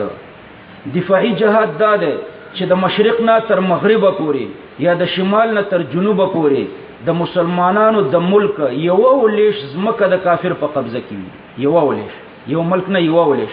نو دلته په هغه نږدې مسلمانانو جهاد فرض عین شو. که د هغوی طاقت نه و بیا هغوی ته چې څوک نږدې دي په هغوی فرض شو. که د هغوی طاقت نه و بیا چې هغوی ته څوک نږدې دي په هغوی فرض شو، تر دې چې په ټوله دنیا باندې فرض شي. نو هلته بیا قاعدون ګناهګار دي. قاعدون په هغې زمانه کې د منافق صفتو چې څوک به د فرض عین جهاد نه پاتې و، دا به منافق پاتې کېدو، مسلمان به نه پاتې کېدو. نو به هر تقدیر هلته بیا قاعد ګناهګار دی، د هغه بیا فضیلت نشته. نو دا د فرض کفایي جهاد بیان دی. ګوره په فرض کفایي جهاد کې مسله دا ده، دا قاعدون چرته قاعدونو په پېښور کې نه و، فرض کفایي جهادو. دا په مسجد نبوي کې قاعد و، د ورځې به روژه و، د شپې به تهجد کول، نور قاعدون و. صحابه کرامو، یو خو صحابه و، بل به د ورځې روژه و، د شپې به تهجد و، منځ په مسجد نبوي کې و. دا قاعدونو نه دغه مجاهد فضیلت ډیر دی، او یا درجه د داسې قاعد نه چې په مسجد نبوي کې قاعد دی، د ورځې روژه دی او د شپې تهجد کوي، او صحابي دی. دغه د عبادت د خو ګرتم د دنیا ټول اولیاء نشي رسیدي. نو زمونږ د زمانه د قاعد به څه حالي چې په پېښور کې قاعد دی، پېښور کې په مدرسه کې دی یا په تبلیغي مرکز کې دی، او بیا د هغه صحابي مرتبه ته خو نشي رسیدي، هغه په مسجد نبوي کې قاعد او موته په مدرسه او مرکز کې تبلیغي مرکز کې قاعدین. هغه د ورځې روزه او د شپې ټول شپه تهجد کول صحابه کرامو، او موته هغه سينو. نو موته به څنګه د مجاهد د مرتبه سره ځان برابر ګڼو په دې مدرسو، په دې تبلیغ، په دې د هغوی او په دې خانقاګانو د پیر صاحبان چې پکې ناست دا درې وړه درته وایم، مدرسې دي که تبلیغیان دي که پیر صاحبان دي. دا چې جهاد ته لاړ نشي د مجاهد د پښې ګرد تم نشي رسېدی. دا د ځان لوی نه حسابوي چې مونږ یاره د هغوی مرتبې کې یو، ځکه مونږ هم داسې عمل کوو. ګوره دا د صحابي عمل ته ته رسېدی شي، دا د صحابي قعود ته. صحابي داسې قاعدو چې په مدرسه کې ته هغسې قعود نشي کولی، تبلیغي مرکز کې ته هغسې قعود نشي کولی، په خانقاه کې پیر صاحب هغسې قعود نشي کولی، که ټوله ورځ ذکر او مراقبه وکړي د صحابي په شان قعود نشي کولی. نو چې صحابي د مجاهد مرتبې ته نشي رسېدی، نو د مدرسو والا، د مراکزو والا، تبلیغي مراکزو والا، د خانقاګانو والا، دا د مجاهد د پښو ګرد تم نشي رسېدی. د دې وجې نه علما فرمایي چې شهادت اوچته مرتبه د ولایت ده. دا پیر صاحبان چې دي او علما، دا اولیاء د الله دي. پیر صاحبان دي که د علما دي که عام مسلمانان دي چې د دین کار کوي، دا تبلیغیان دي که هر څوک دي، خو چې د دین کار کوي دا د الله اولیاء دي. خو شهید چې دی دا هم د الله ولی دی، خو په دې نورو د الله د صفاتو تجلا کیږي، د الله د صفاتو، او کو شهید د الله د ذات تجلا کیږي، د مرتبه ډیره اوچته ده. وکان الله غفور الرحیم. نو دا د فرض کفایي جهاد بیان دی. نن سبا فرض کفایي جهاد نشته. اندلس 800 کاله مسلمانانو، دا قرطبی ال لیکل شوی دی، دا هدایت النحو مصنف یو تفسیر لیکل بحر المحیط د ال لیکل دی په اندلس کې. کله چې اندلس عیسویانو قبضه کړو، نو سرکاري سطح باندې یو کمیټي مقرره کړه چې د مسلمانانو کتابونه ختم کړي، د مسلمانانو کتابخانې وسوځي. سرکاري طریقه باندې یو کمیټي و، دوی 50 کالو کې د مسلمانانو کتابونه پوره ختم نکړه. 50 کال د مسلمانانو کتابونه سوځول بیا هم نه ختمېده. دومره غټه ذخیره د دین هلته پرته وه. هلته نن سبا څوک دین نه پېژني. په ټول اندلس کې یو مسلمان هم نشته، هغه ټولې کافر کړي دي. نو هغه د کافرانو په قبضه کې دی. نو یوازې د اندلس د وجې نه هم ګوره جهاد فرض عین دی. یوازې د نور خو عراق او افغانستان او د پاکستان او دا ملکونه خو په ځای پرېږده، هلته اوس یو مسلمان هم نشته. ان الذين توفاهم الملائکه دا بیان د پاره د قاعدین عن الهجرت ده مخکې د قاعدین عن الجهاد ذکرو اوس د قاعدین عن الهجرت ذکر الله پاک کوي ان الذين توفاهم الملائکه هغه خلق توفاهم الملائکه چې وفات کړي دي چې توفاهم الملائکه چې وفات کړي دوی لره ملائکی یعنی یقبض انفسهم الملائکه ملائکی د دوی روحونه قبضي الملائکه په صيغه د جمع باندې الله پاک ذکر کړو ملائکی د دوی روحونه قبضي ملک الموت قبضي او کوم ملائکی قبضي نو باج علما دلته تقدیر لګي الملائکه ملک الموت واعوانه ملک الموت او د اعوان بحر المحیط تفسیر کې لیکلي چې ستتون د اعوان شپږ دي د معاونان شپږ دي ثلاثه لارواح المؤمنین وثلاثه لارواح الكافرین د ملک الموت شپږ معاونان دي درې د مؤمنانو روحونه قبضي او درې چې د ور سره د کافرانو روحونه قبضي نو شپږ معاونان دي نو ځکه الله پاک صيغه د جمع ذکر کړه خو جمهور علما فرمایي چې روحونه یوازې ملک الموت قبضي او الله پاک صيغه د جمع کله تفخیما ذکر کوي لکه قضینا خلقنا دا الله پاک پیدا کول یوازې کوي خو صيغه د جمع باندې الله تعبیر تفخیما کوي تعظیما نو تعظیما دلته الله پاک په صيغه د جمع باندې تعبیر کړی دی نو یوازې ملک الموت د خلق روحونه قبضي ظالمی انفسهم دا حال واقع شوه دی د ضمیر د توفاهم نه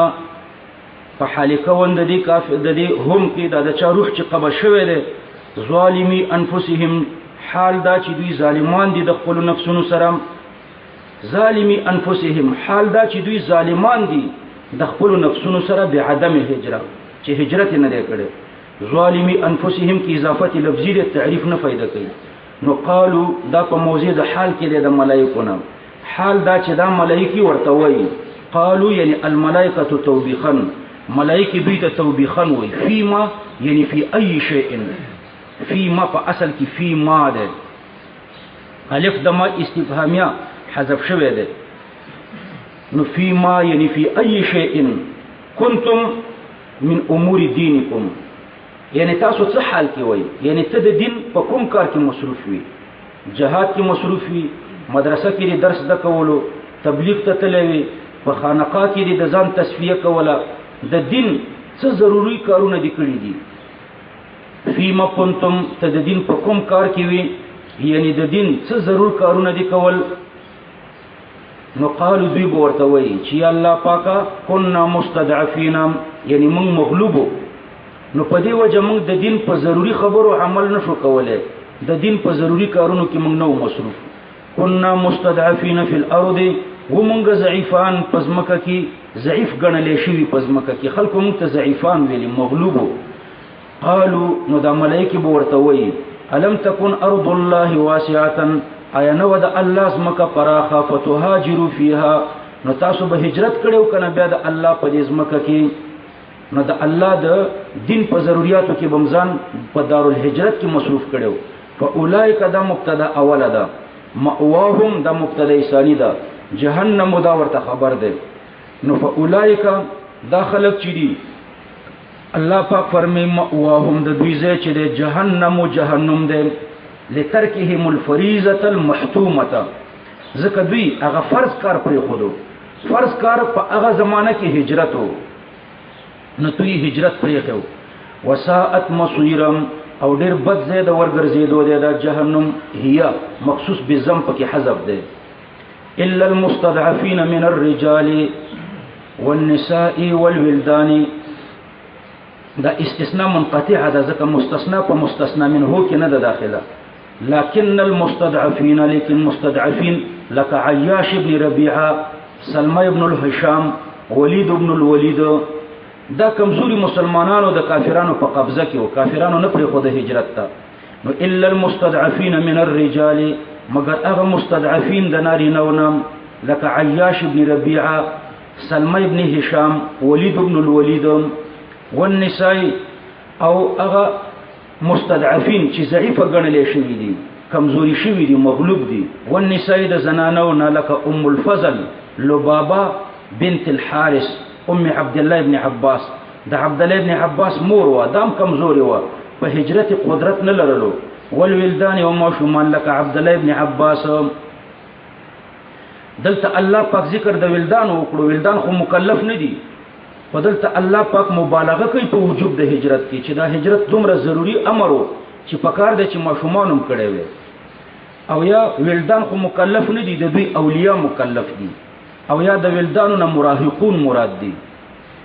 والولدان لا يستطيعون حيلة چې دوی طاقت نه لري حيلة یعنی د تدبیر یعنی نشي کولای څه تدبیر بعض علما د حيلة اسباب د هجرت مرادي دوی سره اسباب د هجرت نشته نو بیا په دوی ګناه نشته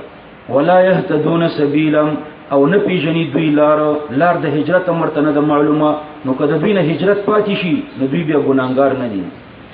فاولئک هم داخل چدي عسى الله یعنی خای هلو امید ده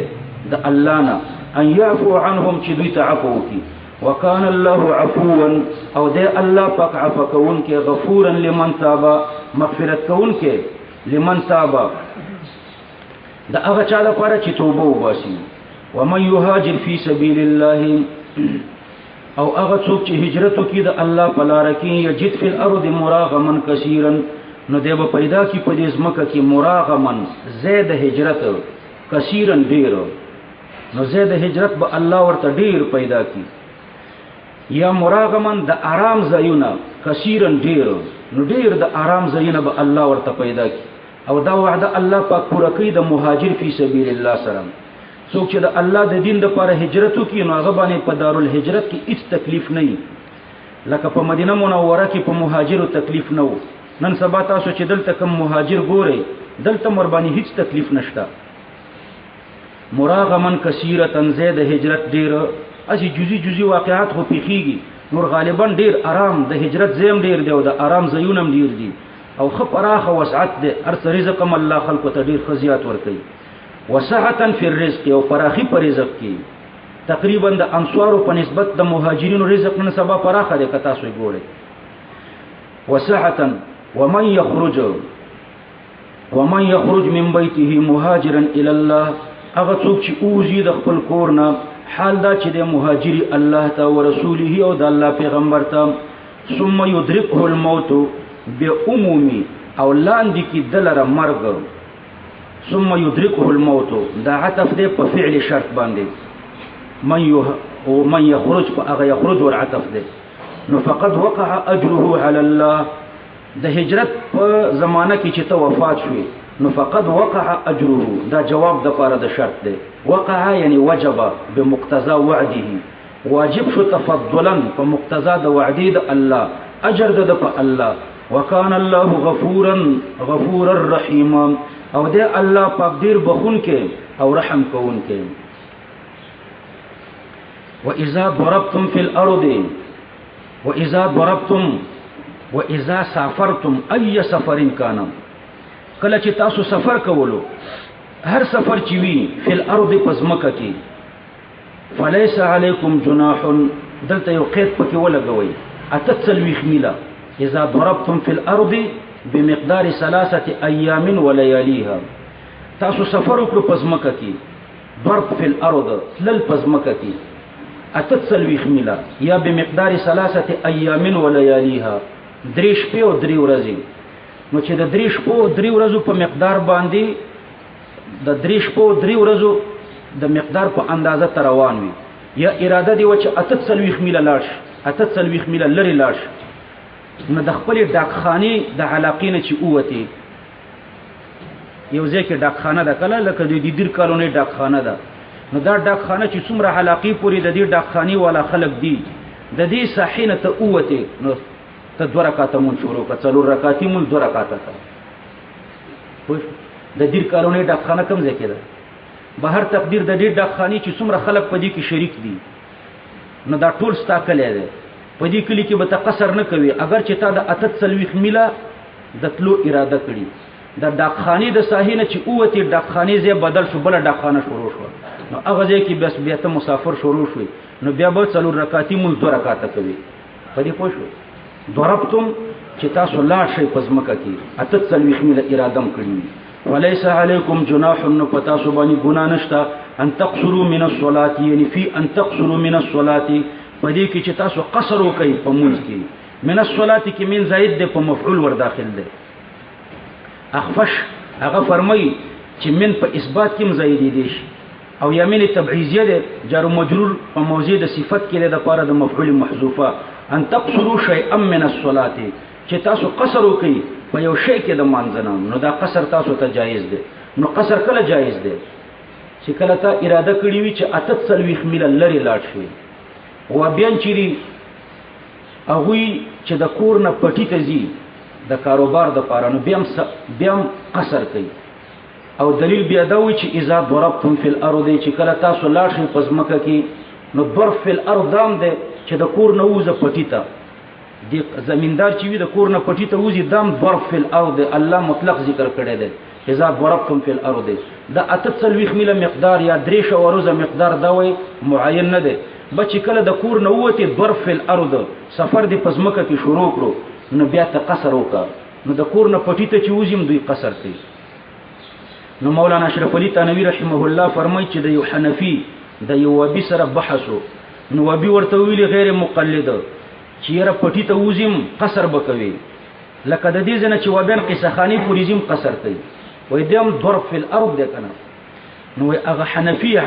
ورته ویلي چې بیا خو تاسو په کار دی چې ټول عمر قصر وکړي ځکه دا طالبان چې د دې زبیری مدرسې طالبان دي او د سپین جماعت ته ځي ضرب فی الارض وکړو کوي نه کړو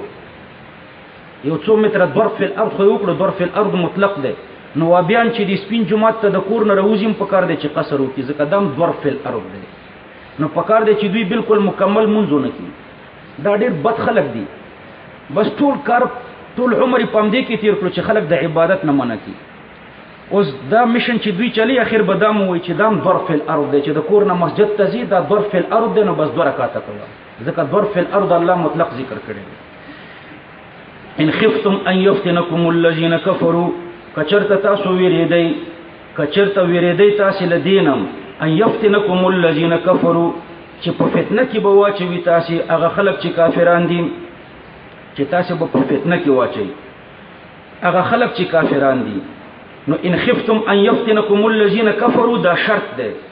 جواب حذف ده چې فليس عليكم جناح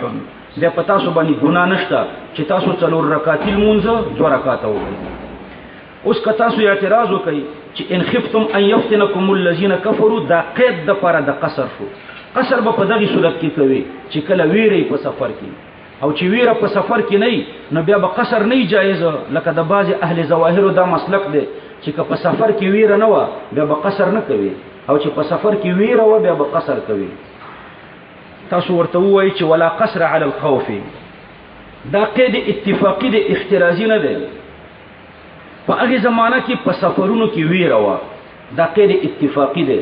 نور سفر د ویری وی او کدر راحت سفری قصر واجب دی دلیل دا د عبد الله ابن عباس رضی الله عنهما فرمایي صلينا مع رسول الله صلى الله عليه وسلم بين مكة والمدينة موږ رسول الله صلى الله عليه وسلم سره المنځ کړو په مابین د مکې او د مدینې کې ونحن آمنون ومن فامنوا لا نخاف شيئا د هیڅ شي نه ویریدو بیا هم 2 رکعات موږ کړو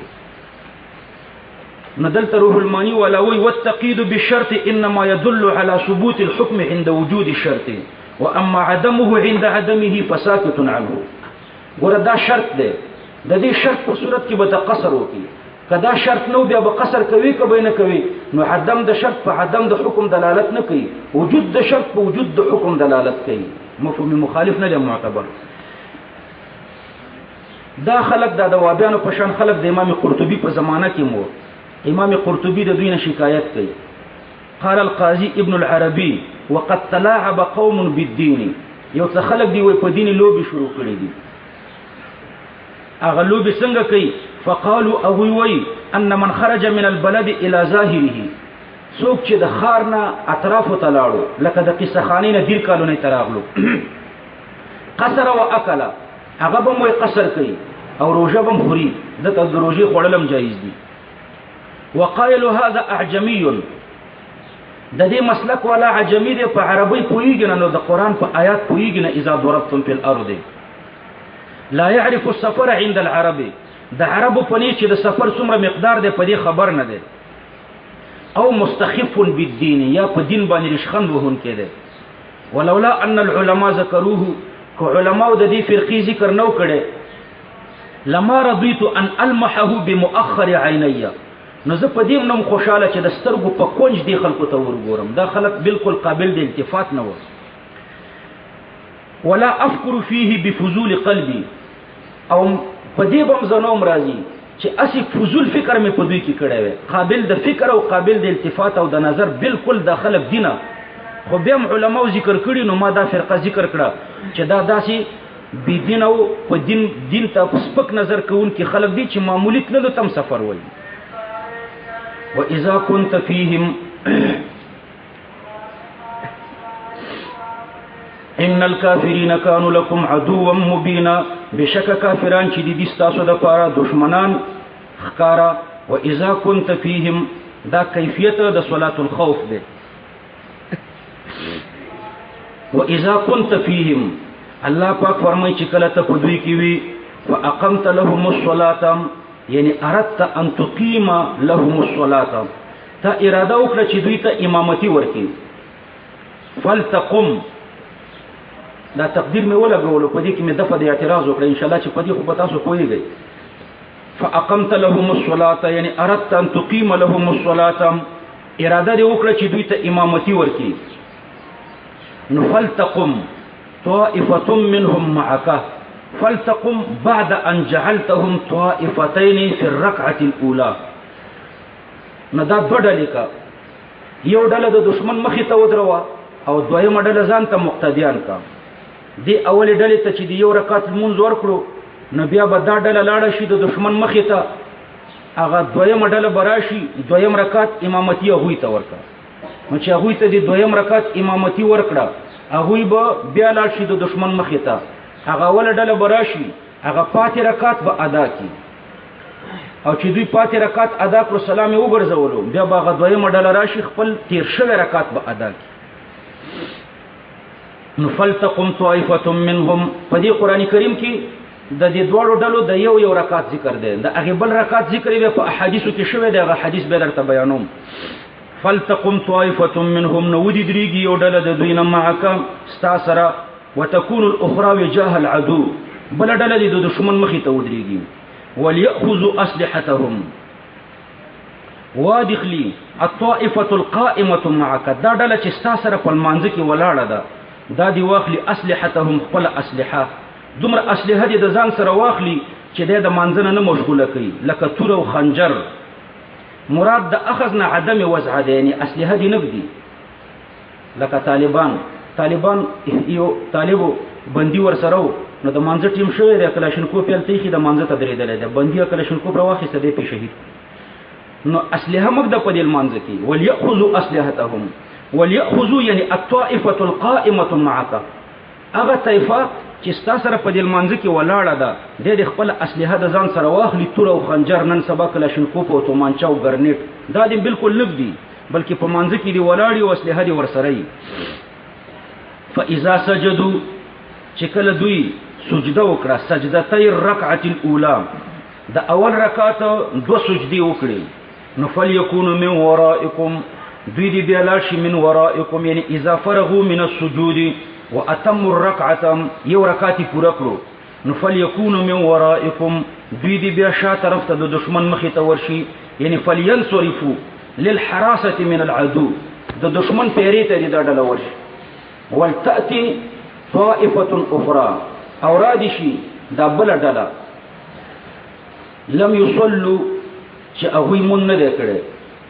ګوره ولتأتي دلته ورته فعل مؤنث شو او لم يصلوا دا فعل ورته مذکر شو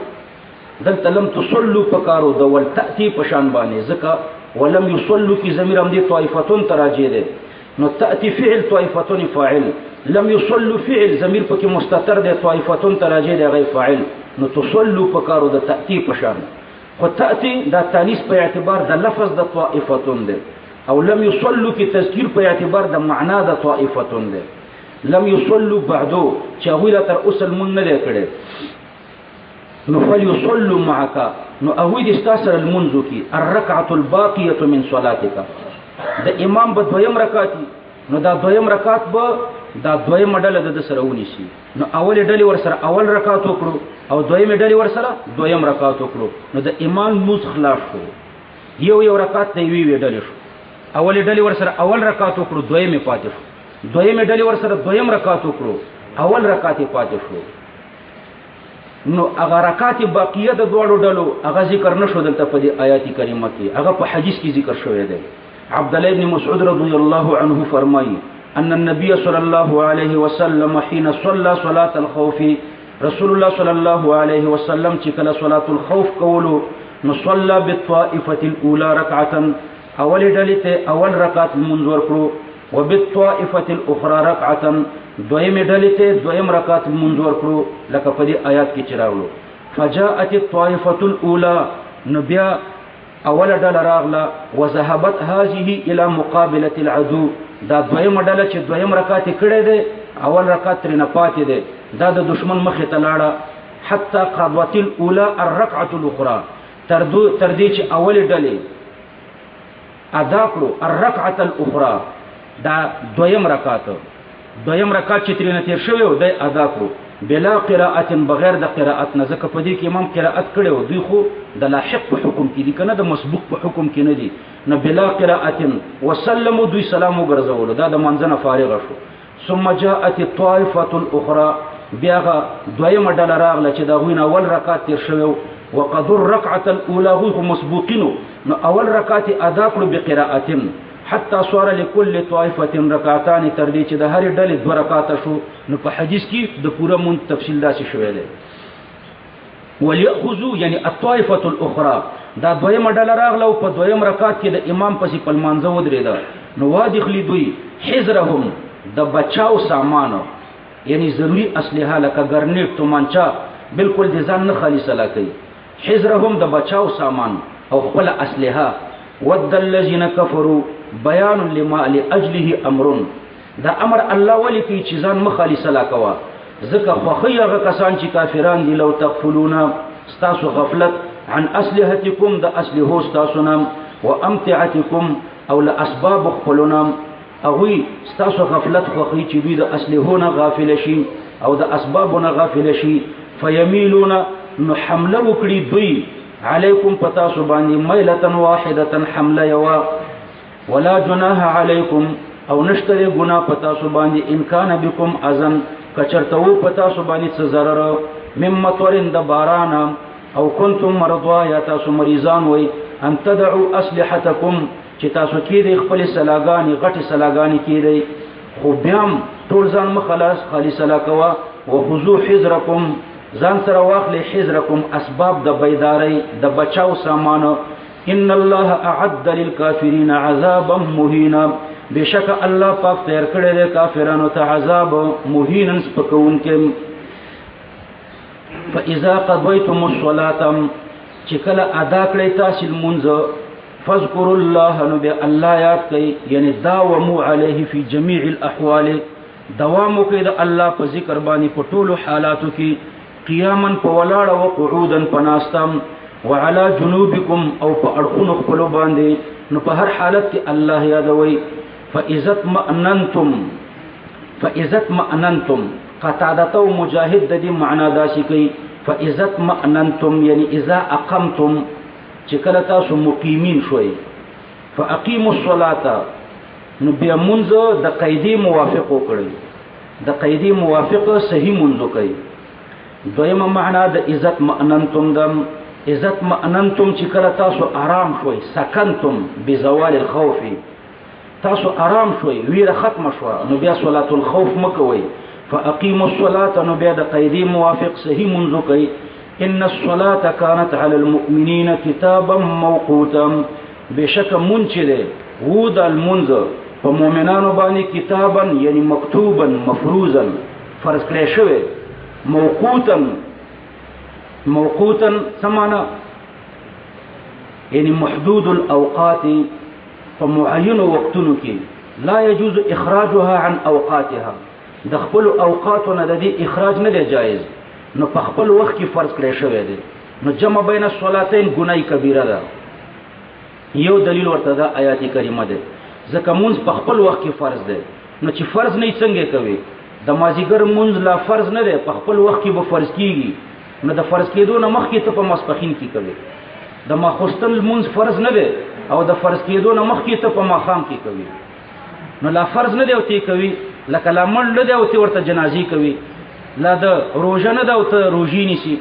لا اختر نه دی او ته د اختر مونږ کوي نو دارنګ لا مونږ فرض نه دی او تی کوي نو دا د آیات کریمه نه مخالفت دی او ګناه کبیره ده حضرت عمر رضی الله عنه خپل والیانو ته خطونه ولېګل چې تاسو په دې ولایتونو کې اعلان وکړئ ينهاهم ان يجمعوا بين الصلاتين خلق منع کول د جمع بین الصلاتین ويخبرهم او دا خبر ورته ورکولو ان الجمع بین الصلاتین فی وقت واحد کبیره چې جمع بین الصلاتین په یو وخت کې دا ګناه کبیره ده نو دا ګناه کبیره ده په یو وخت کې دول منځونه کول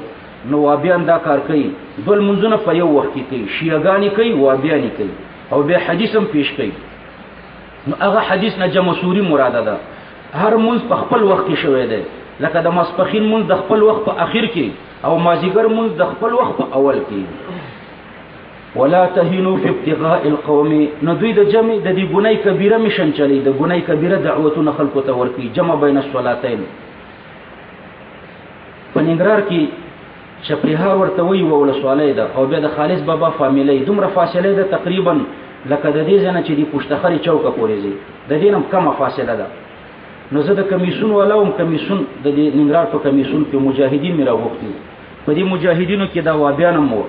نو دوی زما د زده وی دلته صلاتین کو لکه د پښتخري نه چې ډیر کلونه ترش دلته جمع بین صلاتین کوله نو مې د الله قهر در باندې نازل دی ځانم ستړی کوي او منظم نه قبليږي ولا تهنوا في ابتغاء القوم مبهمت کیږي في ابتغاء القوم فلټولو د قوم کافرانو کې یعنی د کافرانو د جنگ نه مستړي کیږي ان تكونوا تعلمون دا تعلیل د پاره د نه دی ان تكونوا کای تاسو تعلمون چې دردمن کیږي فانهم يعلمون نو بشک دا کافرانم دردمن کیږي کما تعلمون لک تاسو چې دردمن کیږي نو هغه مرمۍ خوري او تام مرمۍ خوري نو ته ولې ستړی کیږي هغه نه ستړی کیږي د امریکای نه در پښې دل تراغلی دی او ته ستړی کیږي د خپل کور نه مر پسې نشي وروتلی وترجون او حیله امید لري تاسو من الله لجانب د الله نه ما لا يرجون د هغه ثواب او نصرت چې هغه هیله امید نه لري او بیا هغه نه ستړی کیږي او ته ستړی کیږي وکان الله علیما او د الله پاک علیم حکیما او د حکمت والا بأمر ترک الوهن فی قتال العدو الله په دې کې لوی حکمت دی چې ته مستړی کېږه د جنگ نه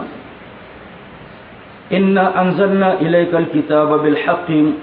الله پاک فرمایي چې بشک ما نازل کړی دی پتا باندې کتاب بالحق په حق می نازل کړی دی په شان نزول چې ځان پوي کوي نو په دې آیات به دا دوه رکوګانی دا یو شان نزول لري دا دوه رکوګانی دا قبیله د بنو ابیرق دا یو قبیله وا په دوی کې یو غلو د غلونم بشیر په ترمذی کې ذکر ده د ترمذی په روایت کې د غلونم بشیر راغلی ده او د بغوی او د ابن جریر په روایت کې د غلونم طعمه ذکر شوی ده دی طعمه یا بشیر د حضرت قتاده ابن نعمان د تر حضرت رفاعه رضی الله عنه په کور کې سوره وکړو او غلای ترنه وکړه د ترمذی په روایت کې دام دي چې دا سړی منافق و دا چا چغلا کړي و دا بشیر یا طعمه د بده صحابه سپکه بیانول او د صحابه په سپکه کې به اشعار لیکل نو به هر تقدیر د حضرت رفاعه په کور کې سوره وکړو او غلای ترنه وکړه بیا د الله قدرت ته ګوره د وړغلا کړیو او څنور تیلې د سرو زرو یا د سپینو زرو څنور اغلایم کړیو خو دا وړي چې په شا کړیو نو د دې په دې بوجي کې سوره و لګ لګ وړ توې د ترکوره پورې د لیکه جوړه شوی و د چې کله کور ته د غلا سامان ورسولو نو چې د لیکه ولیدا د ورانه ولیم نشو ډیره لوی لیکه و نو دی ویریدو نو دا وړي ویوړه د خپل یو گاونډي کرے کې خپل گاونډي په دې کې دوه روایت دي د لبید ابن سهل رضی الله عنه یو صحابي دی دا د گاونډیو نو دا وړو دا سامان د په کور کې امانت کې خو د لبید ابن سهل په ترمذی کې د دنوم لبید ابن سهل راغلی دی او بغوی پاغي کې دا د چا د گاونډینوم یو يهودي دی زید ابن سمین دا هغه په کور کې خو د بهر تقدیر یا د صحابي په کور کې چې لبید ابن سهل دی او یا د زید ابن سمین يهودي چې د گاونډیو د په کور کې خو د چې کې خو حضرت رفاعه چې کله را بیدار شو چې ګوري سامان چا پټ کړی دی د کور نه راووتو دوړو لیکه بالکل د طعمه یا بشیر دا غل طعمه نومېدو یا بشیر نومېدو د کور ته دوړو لیکه تللی وه د کورې تلاشي پر وړه پکې پیدا نه شو نو ده ته یې ویلي چې د غلا خو تا کړې ده دی منکر شو چې کم د غلا سامان زما په کور کې نشته بیا د ګاونډي کور تلاشي کړو ګاونډی لبید ابن سهل یا زید ابن سمینه یهودي چې د کورې تلاشي کړو نو الته دا سامان پیدا کړو چې پیدا کړو نو هغه ته ویلي چې دا سامان دی ولې غلا کړی دی هغه ګاونډي ویلي چې دا خو زما کړه دی بشیر یا طعمه یې خېده بشیر یا طعمه نه چې تاسو کړو نو هغه منکر شو چې ما ور کړنه دی او زه غل نه مقدمه رسول الله صلی الله علیه وسلم تراله رسول الله صلی الله علیه وسلم دا غلا په اول کې په دې صحابي په دې ګاونډي یا په دې يهودي ورواړوله فیصله تقریبا د دوی په جانب کې کوله ځکه د دوی په کور کې د غلا سامان پیدا شوی الله پاک دا آیات کریمه نازل کړو د دې ګاونډي براءت وکړو او دا منافقه چې طعمه یا بشیرو د غل ثابت کړو دا دوه رکوګانی پورا دی واقعه کې الله پاک نازل کړي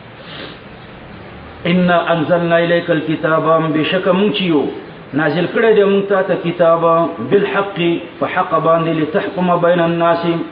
د دې لپاره چې ته فیصله وکړې په مابین د خلکو کې بما اراک الله دلته د رؤیتنا رؤیت البصر نه دی مراد رؤیت بصری نه دی مراد لعدم الرؤیت هناك ځکه دلته رؤیت بصری ونه او نه هغه رؤیت مراد دی چې متعدی کیږي دو مفعولین ته دلته د رؤیت نه د زړه په سترګو لیدل مراد دی امام قرطبي سے فرمایي یعنی اجتهاد مراد دی بما اراک الله په سبب د هغه چې الله تعالی ته ملکه د اجتهاد درکړې ده ما موصوله د عاید پکې حذف دی هغه عاید محذوفه مفعول اول د پاره د اراده ارا كهله دا کورته مفعول ثانی دی او یا رأى دا په معنا د عارفه دی یو مفعول ته متعدی دی خو به هر تقدیر دلته د رای نه هغه اجتهادي رای مراد ده د رؤیت نه د المراد من الرؤيه مراد د رؤیت نه د زړه پستر ګولې دل د زړه پستر ګولې دل چې اجتهاد ورته وایي نو پدې کې نبی علیہ الصلوۃ والسلام ته اجتهاد ثابت شو پیغمبر علیہ السلام اجتهادي فیصله کول امام صاحب ته اهل الرای وایي اهل الرای التم درای هم دغه معنا ده چې کومه معنا دلته د بما اراک الله امام صاحب ته اهل الرای وایي ځکه چې دوی بم کتاب او سنت ته د زړه پسترګو قتل د سر پسترګو به مرته قتل خو بیا به د زړه پسترګو قتل او د قران او د سنت د بیخ نه به مسائل راځي بما اراک الله په سبب د اغي اراک الله چې د ښکارا کړه ته الله پاک د زړه پسترګو باندې ولا تكن للخائنين دا عطف ده په مقدر باندې فحكم به نو چې ته الله ملکه د اجتهاد درکړه نو د دې خپل اجتهاد مطابق فیصله کوه ولا تكن للخائنين او مکیګه د جانب د خیانتګرو نام خصوصا جګړه کوونکم خیانتګر د بشیر یا طعمه د منافق چغلای کړي ده د په دفاع کې جګړې مکوه د گاونډي بری ده واستغفر الله مما قلت لقتادته حضرت قتادته رسول الله صلی الله علیه وسلم له تهدید ورکړو د حضرت قتادته ابن نعمان د ترنه د اغلا شوی و نو رسول الله صلی الله علیه وسلم قتادته فرمایي انك عمدت الى اهل بيت مسلم تا قصد کړی دی یو اهل بیت ته چې مسلمان دی بنو ابیرق پیغمبر علیه السلام ته ویلي چې قتادته او د تر په مونږ باندې تهمت لګي مونږ لا نه کړی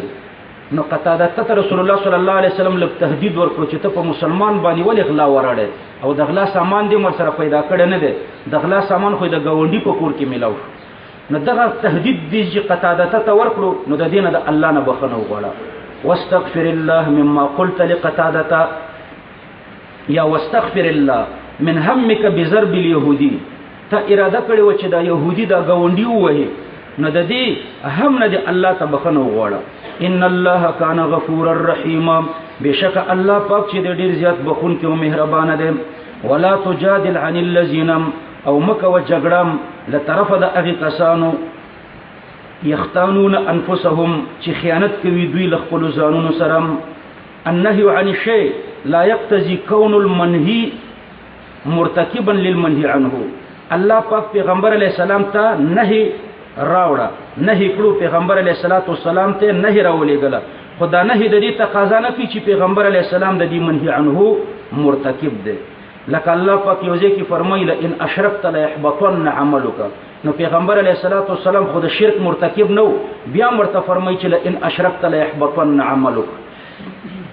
یا دلته تعریض دی امت ته نو ولا تجادل عن الذين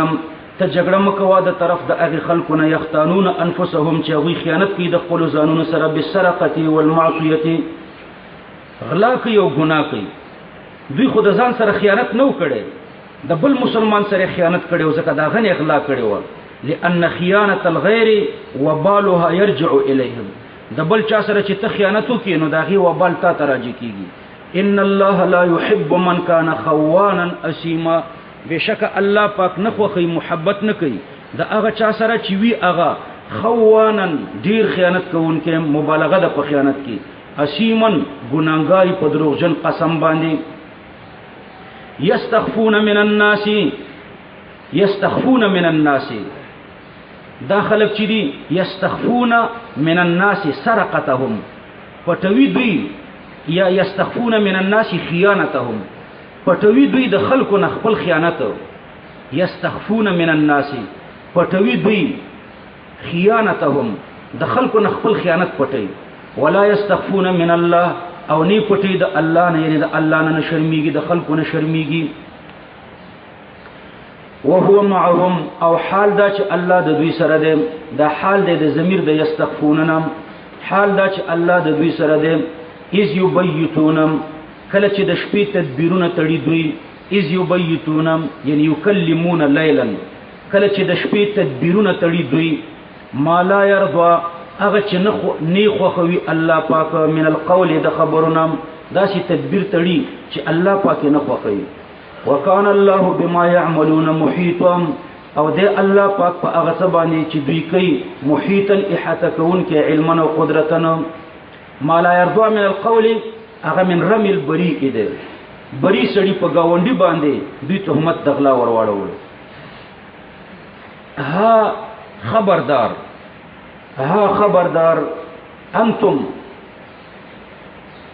انتم هؤلاء واوري او خبردار شي انتم تاسي